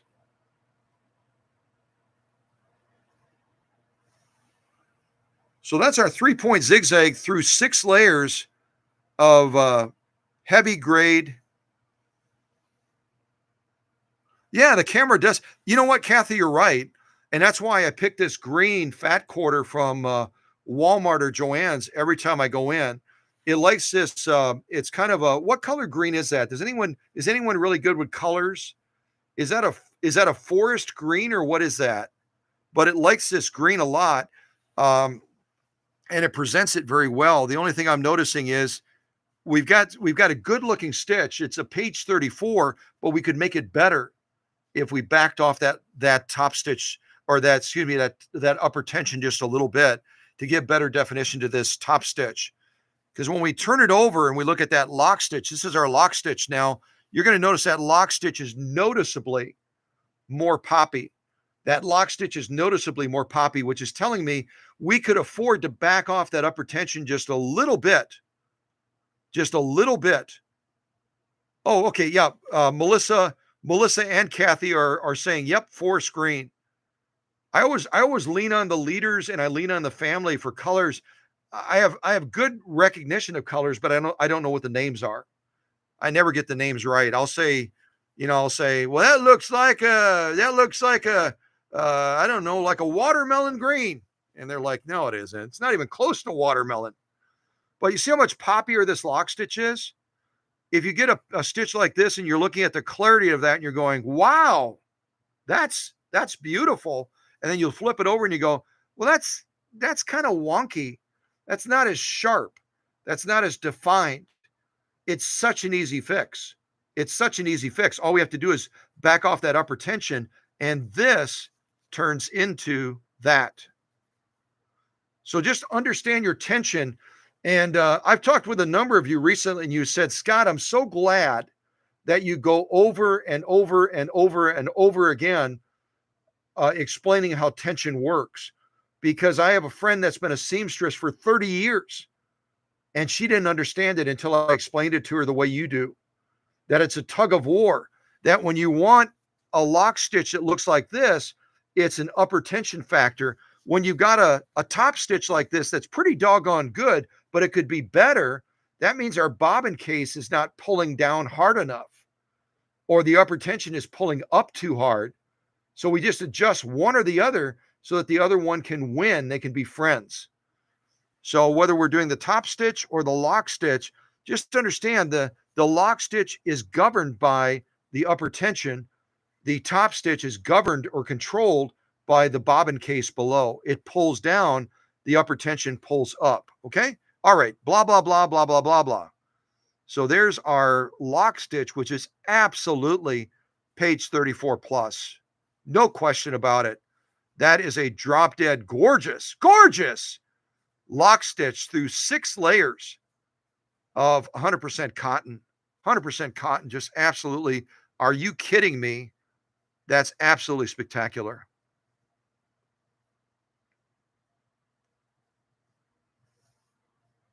Wow. So cotton can be a heavy sew off. Cotton can be a heavy sew off. Cotton can be a very heavy sew off if you go to 6 layers or above.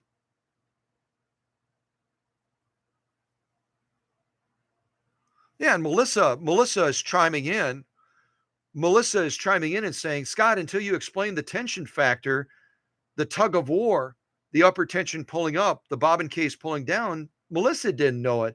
And I've never met Melissa, but our cow country gals are smarter than smart. They're very smart, but until you learn something and understand something, it doesn't click. It doesn't make sense.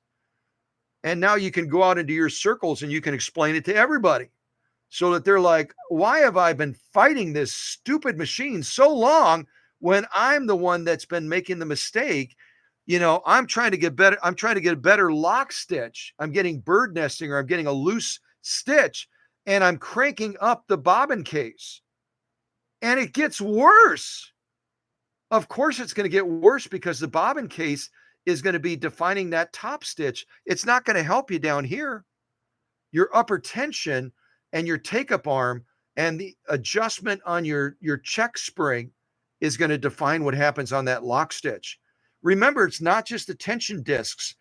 You've got to sometimes look at the factors. I've shown this to you. I've talked about that check or that take-up spring, the little thing that goes up and down like this when you're sewing real fast like that. Sometimes you have to adjust it so it has a lesser range of motion or a greater range of motion, depending on the type of thread you're working with, depending on the materials you're sewing on. It's not just a matter of turning the upper tension up or down. Sometimes you have additional adjusting that you might have to do to get the best result. So just keep that in mind. Keep that in mind when you're looking at your sewing machine. You've got a number of controls to try to regulate that stitch output and to try to refine it. Right now, we're getting a page 34 plus lock stitch. But when we flip it over, we're getting a page 34 top stitch, but it could be so much better. Don't you agree? We got to take a little bit away from this to give to this. And then we'll have a page 34 plus stitch top and bottom with a 3-point zigzag like this. A 3-point zigzag like this. Hey, Kevin, how you doing? Good to have Kevin here as well. I don't know if I've met Kevin before. I'm sure the leaders know who he is. Great to have Kevin here. All right, so great to have another sew off done. We're almost down to the finish line. So if you joined us just a little bit late, real quick, I'll capstone this. Real quick, I'll capstone this for you. So we started out some time ago sewing 100% cotton. We sewed 100% cotton here. We did a variety of different sew-offs. Matter of fact, we did every sew-off that we could do as far as the stitches available to us. There they are. We did all the different sew-offs. You can see that if I raise it up a little bit. So 100% cotton with quilt batting. We did denim, and we did denim with decorative stitching, different stitching on there as well. We did outdoor carpeting. We did Italian leather. We did fake fleece. That's 100% polyester. We did upholstery material. I'm still really impressed with this mustard colored upholstery material and how it presents. It's just absolutely spectacular. Absolutely spectacular. And then finally, we just finished this 6 layers of 100% cotton with that 3-point zigzag. So this is our sew-off sandwich so far, confirming that this model 3230 from the 1960s, 1970s is ready to graduate from the workshop. But we're going to do Amazon Prime packing paper now, and then we're going to finally do our finale with probably the William Tell Overture. And we're going to be sewing around in a circle on Italian leather. So, but let's do the Amazon paper first. And if someone wants to see a particular stitch on this Amazon paper, I'm probably going to do, what do I have right now? I've got 4 layers. I've got 4 layers right now. Yeah, 4 layers. So what is that? 8 layers. I think we'll probably do 8 layers. That's 8 layers right there. Let me cut this a little bit.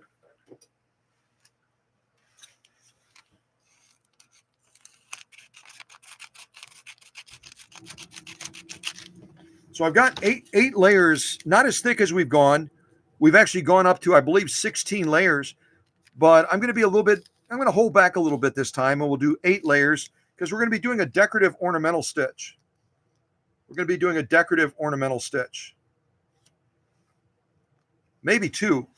So if you want to see a particular stitch on this Amazon Prime packing parchment paper, go ahead and type that number into the live chat. You got a choice of 0, which is for a straight stitch. You've got a choice of 1, which is a zigzag. 2, which is a shell stitch. Kind of looks like these over here. Shell stitch. You've got 3, which is a 3-point zigzag. Blind hem stitch. And then finally a combing or Richter scale stitch. So if you want to type one of those numbers into the live chat, I'll go ahead and do that stitch on these 8 layers of Amazon Prime packing parchment paper. And it looks like Melissa is saying, let's do number 4. Number 4 would be a blind hem stitch. So I'm going to go ahead and put number 4 into the equation.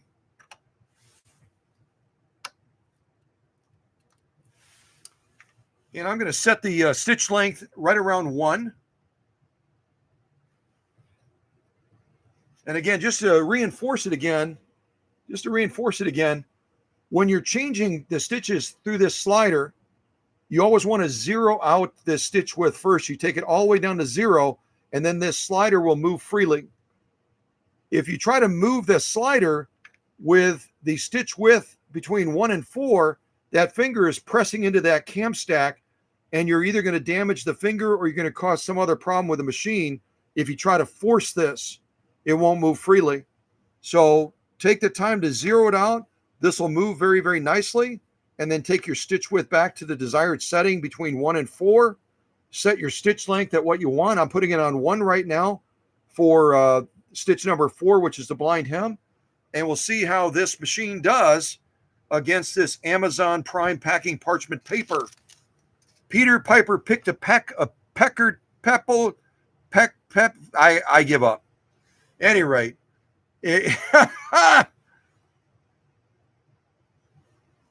let's go ahead and try this out, and then we'll see if we want to lay down one more stitch next to it.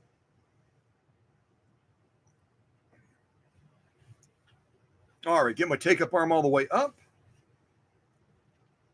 And here we go. 6, I think it's 6 layers, 6 layers of Amazon Prime packing parchment paper with this Viking Husqvarna model 3230. Here we go.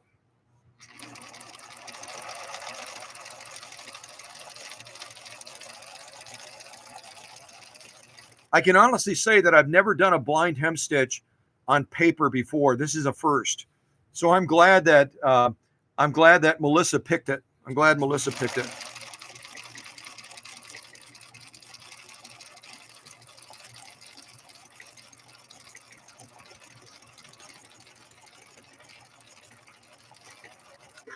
All right, I'm going to stop right there.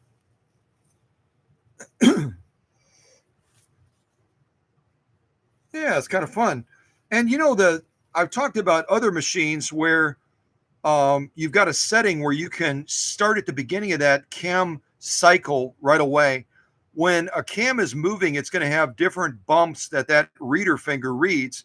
And depending on where the machine stops and starts, you'll get kind of an unfinished pattern of that stitch pattern, whatever it is. We started kind of at an odd spot on the cam over here. So you'll notice that we have two really squished, like they look almost like little peaks because we were at a spot on the cam where it hadn't gotten to the beginning of the cycle again, and then it moved through very nicely. So we'll take a look at that, and then we might do one other stitch on this Amazon paper, and then we're down to our finale with maybe Rossini's William Tell Overture or something like that. So we'll see.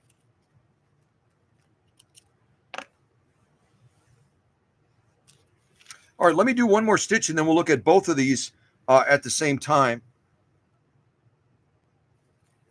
Yeah, I agree, Melissa. It's a lovely stitch. Very, very lovely. If I get a little bit closer, you can see it probably a little bit better.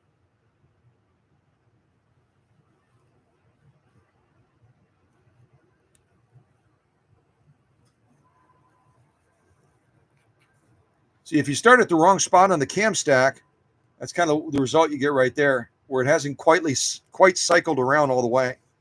Our lock stitch. I love the lock stitches on paper because you can see the burst of that needle going through the paper, can't you? It's kind of cool.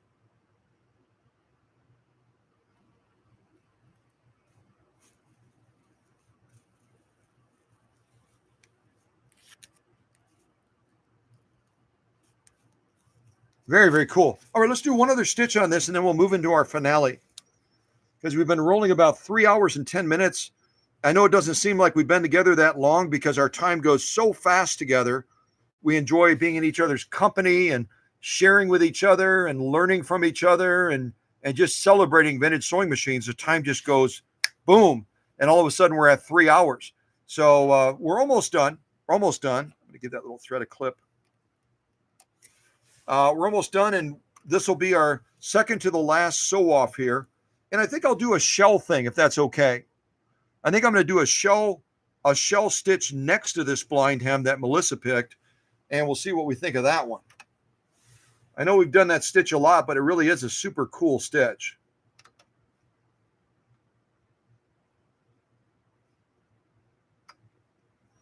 All right, I think I got it set right. I'm going to shorten it up a little bit to give it a little bit more clarity.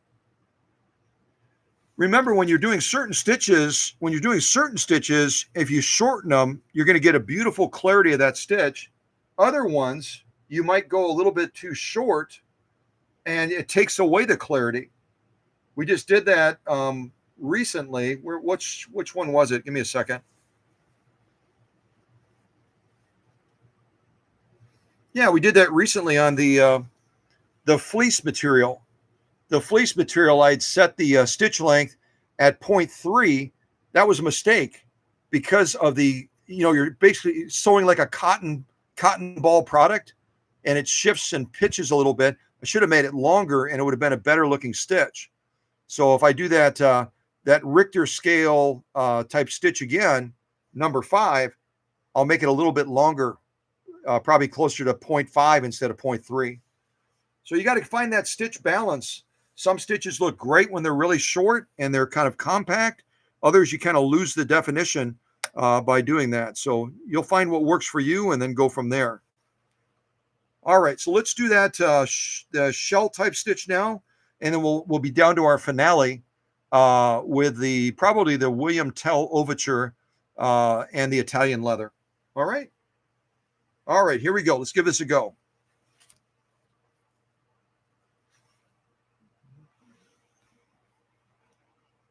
All right, here we go.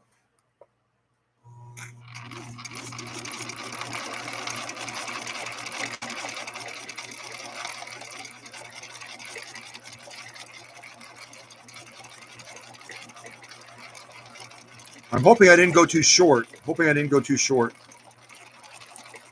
Oh, no, that's looking good. It looks really good.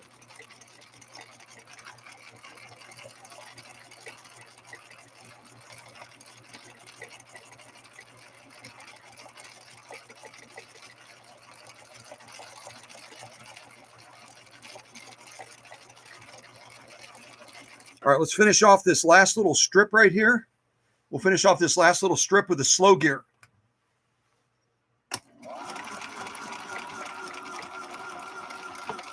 You hear how different the machine sounds. Listen to that machine run. You can tell that it's been geared down. So instead of running at full speed, it's now running at 1/5 of the regular speed.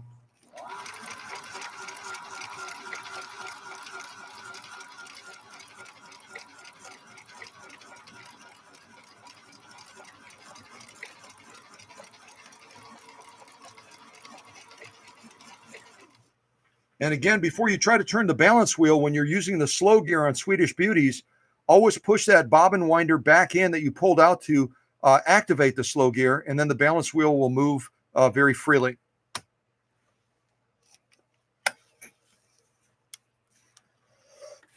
All right, this is our second to the last sew off. Let's take a look at the stitching on these 6 layers of Amazon Prime packing parchment paper. And we laid down the blind hem stitch, I believe that Melissa picked, and then I picked the shell type pattern after that.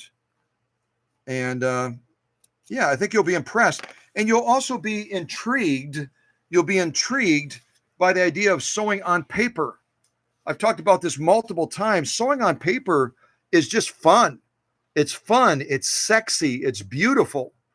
I love sewing on paper. I truly do. And when you see it, you'll appreciate why, because it really is quite spectacular. So that, again, is going to be our 2 stitch lines right there. I'll kind of go across slowly.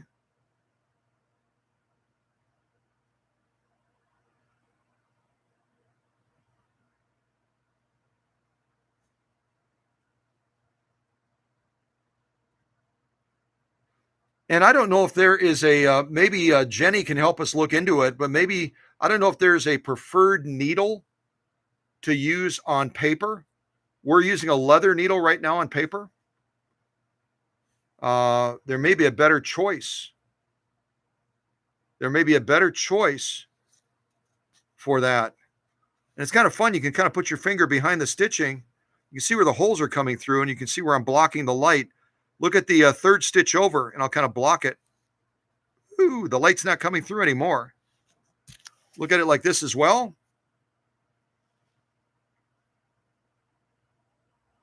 So the next time you order from Amazon, instead of throwing the paper away, hang on to the paper and try sewing on it on your sewing machine.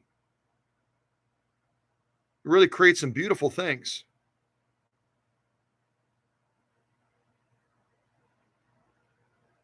Lovely, lovely stitching. Beautiful stitching.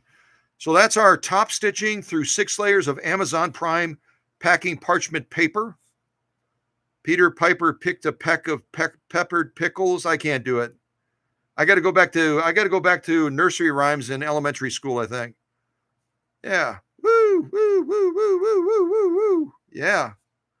Let's turn it over, look at the lock stitch now.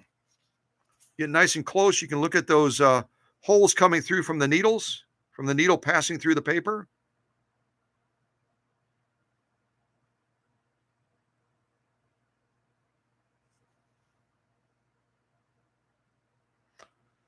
And here again, as you're sewing through different materials, you might find that you'll have to make some tension adjustments. Right now, we're getting some pretty good clarity of stitch on the lock stitch, but we might have to do a little fine tuning. Let's look at it like this as well.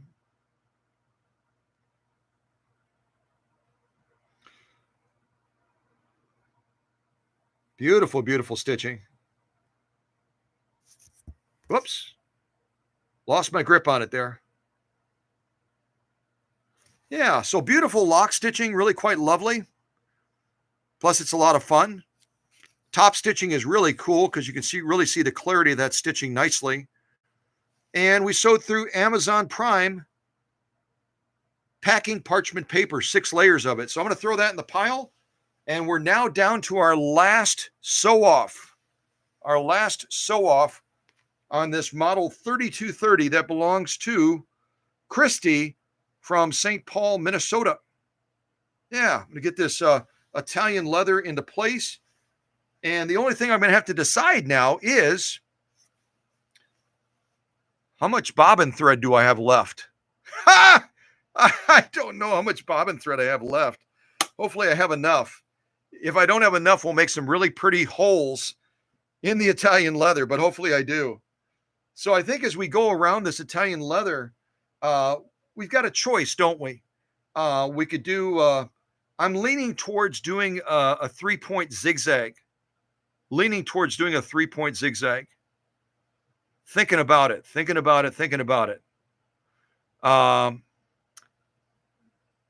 Yeah, might do that. All right. Yeah, I think I'll do a 3-point zigzag going around this. I think we'll do that. That'll be number 3.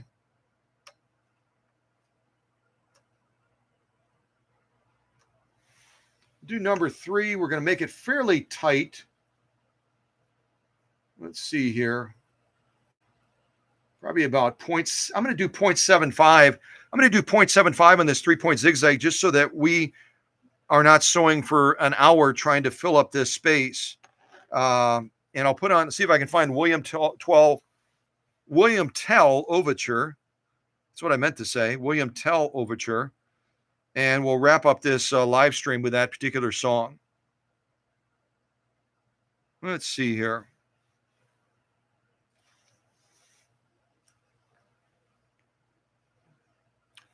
William Tell Overture Finale. Oh, good. This runs about 2 minutes, 2 minutes and 6 seconds. 2 minutes and 6 seconds should be just about right as far as trying to work around and just create a little bit of a tapestry on this Italian leather. Get our camera adjusted, the right angle.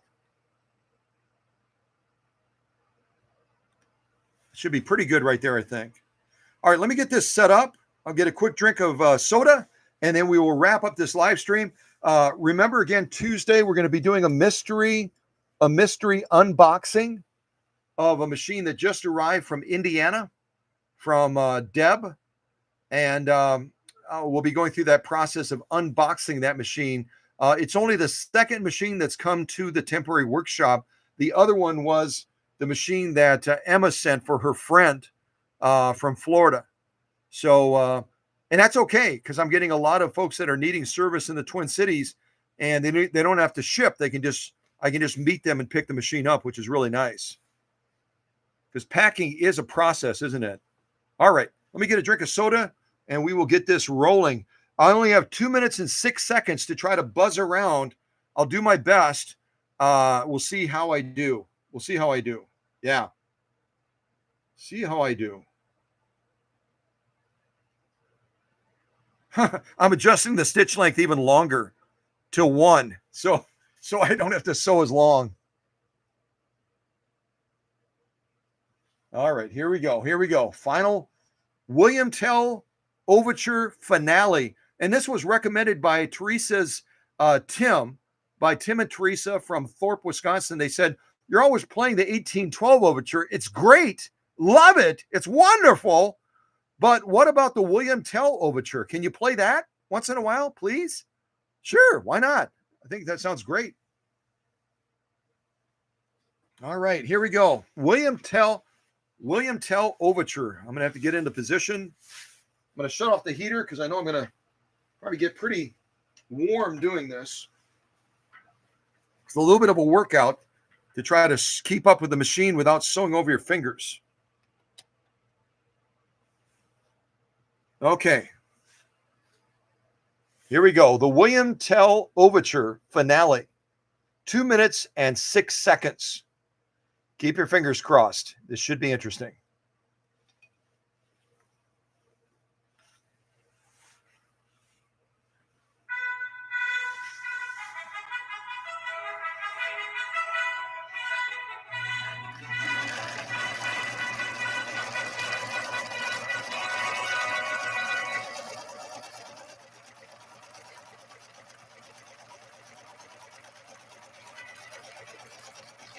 Hold on a second.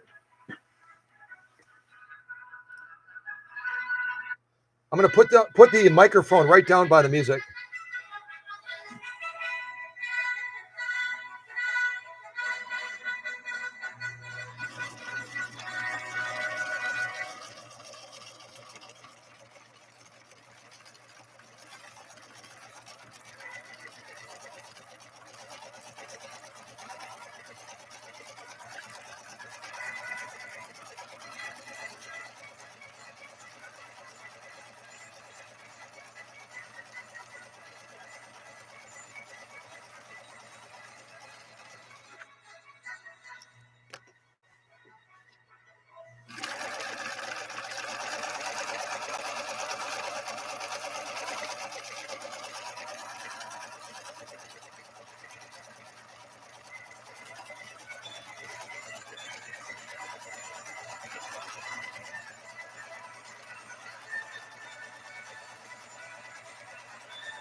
That 2 minutes and 6 seconds is just not enough time.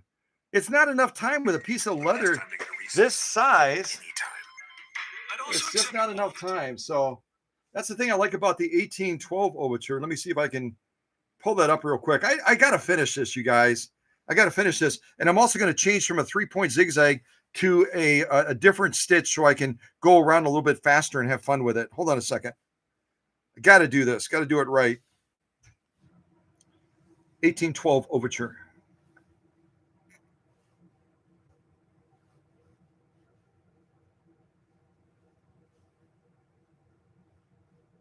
Oh, wow. I don't want 15 minutes. How about 4 minutes?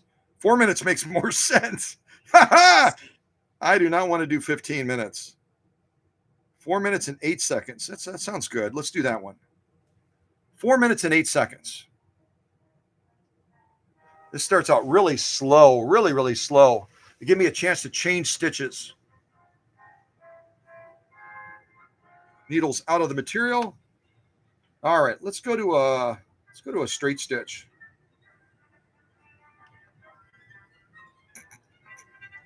Right about a 3, I think.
Let's change it to a zigzag now.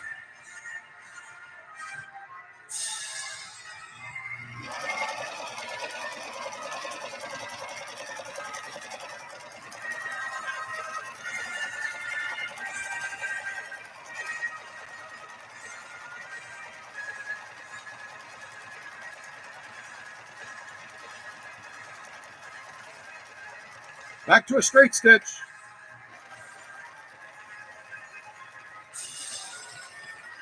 A little bit longer.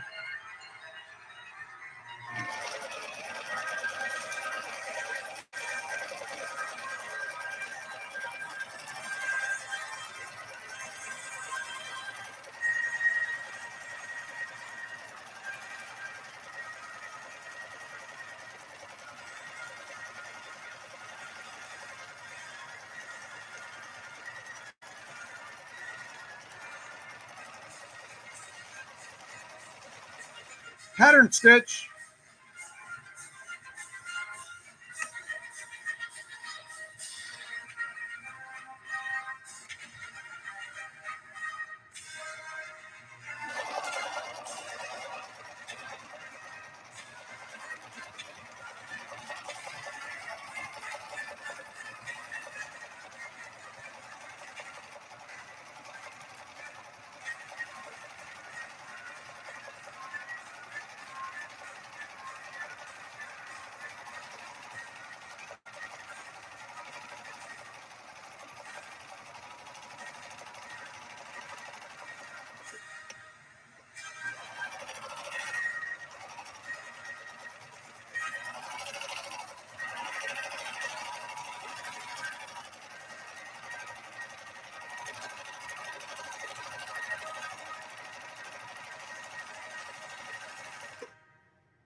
Oh, commercials, don't do that.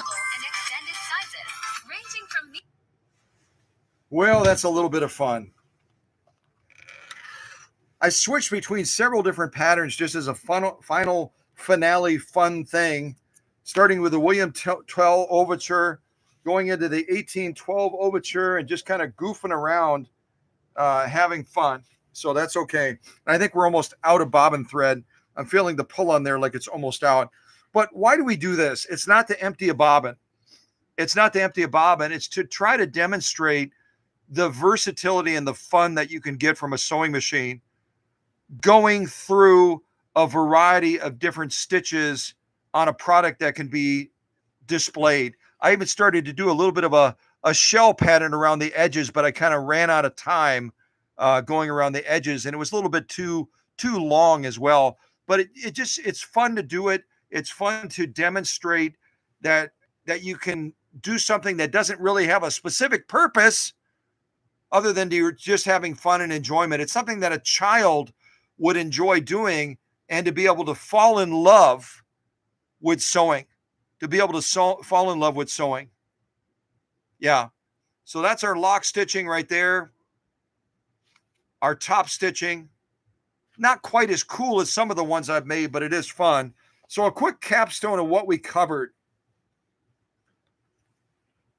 We did the final finale sew off with this Italian leather and just did a lot of zippy dippy sewing, zigzags, 3-point zigzags, pattern stitch, everything we could come up with under the sun. We started way at the very beginning with sewing 100% cotton with quilt batting and just having fun with that. Denim, outdoor carpeting, Amazon packing parchment paper, upholstery material, 6 layers of 100% cotton, fake fleece, and also Italian leather through 2 layers of it on this one. So we end this live stream with this as a sewing sandwich, a sewing Olympics of running this great model 3230 through the paces to show that she's ready to get out of here and go home to Christy and have fun. So watch for other live streams. Our next live stream premiere is going to be on Tuesday. Tuesday, an unboxing. We're going to be checking out a mystery machine from Indiana. Until then, God bless you. Thanks to the leaders for taking care of the family. Thanks to everybody that took their valuable time today to join us and to be a part of this live stream. We're so honored by you being here. And we hope as you feel more comfortable that you'll step out, introduce yourself, and we can have the opportunity to welcome you to the Cow Country family, right? Yeah, that's what we do.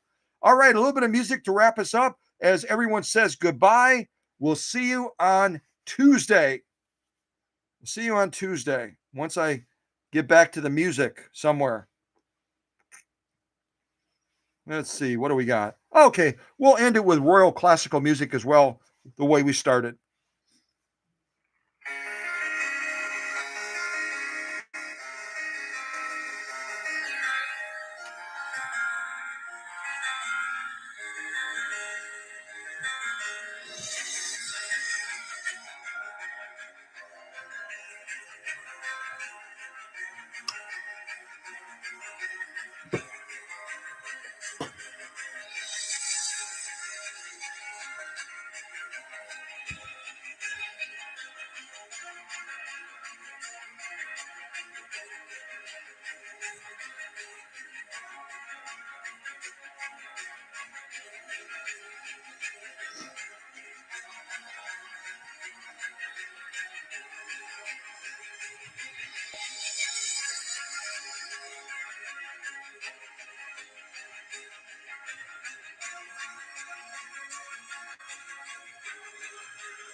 Mozart goes on forever. Come on, buddy, wrap it up. We want to go to lunch. Come on, buddy. That's the end. Almost the end. Come on, Mozart. Come on.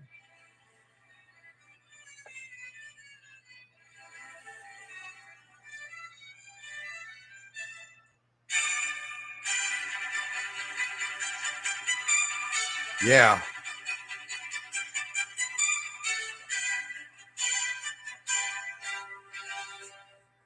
Well done. Well done.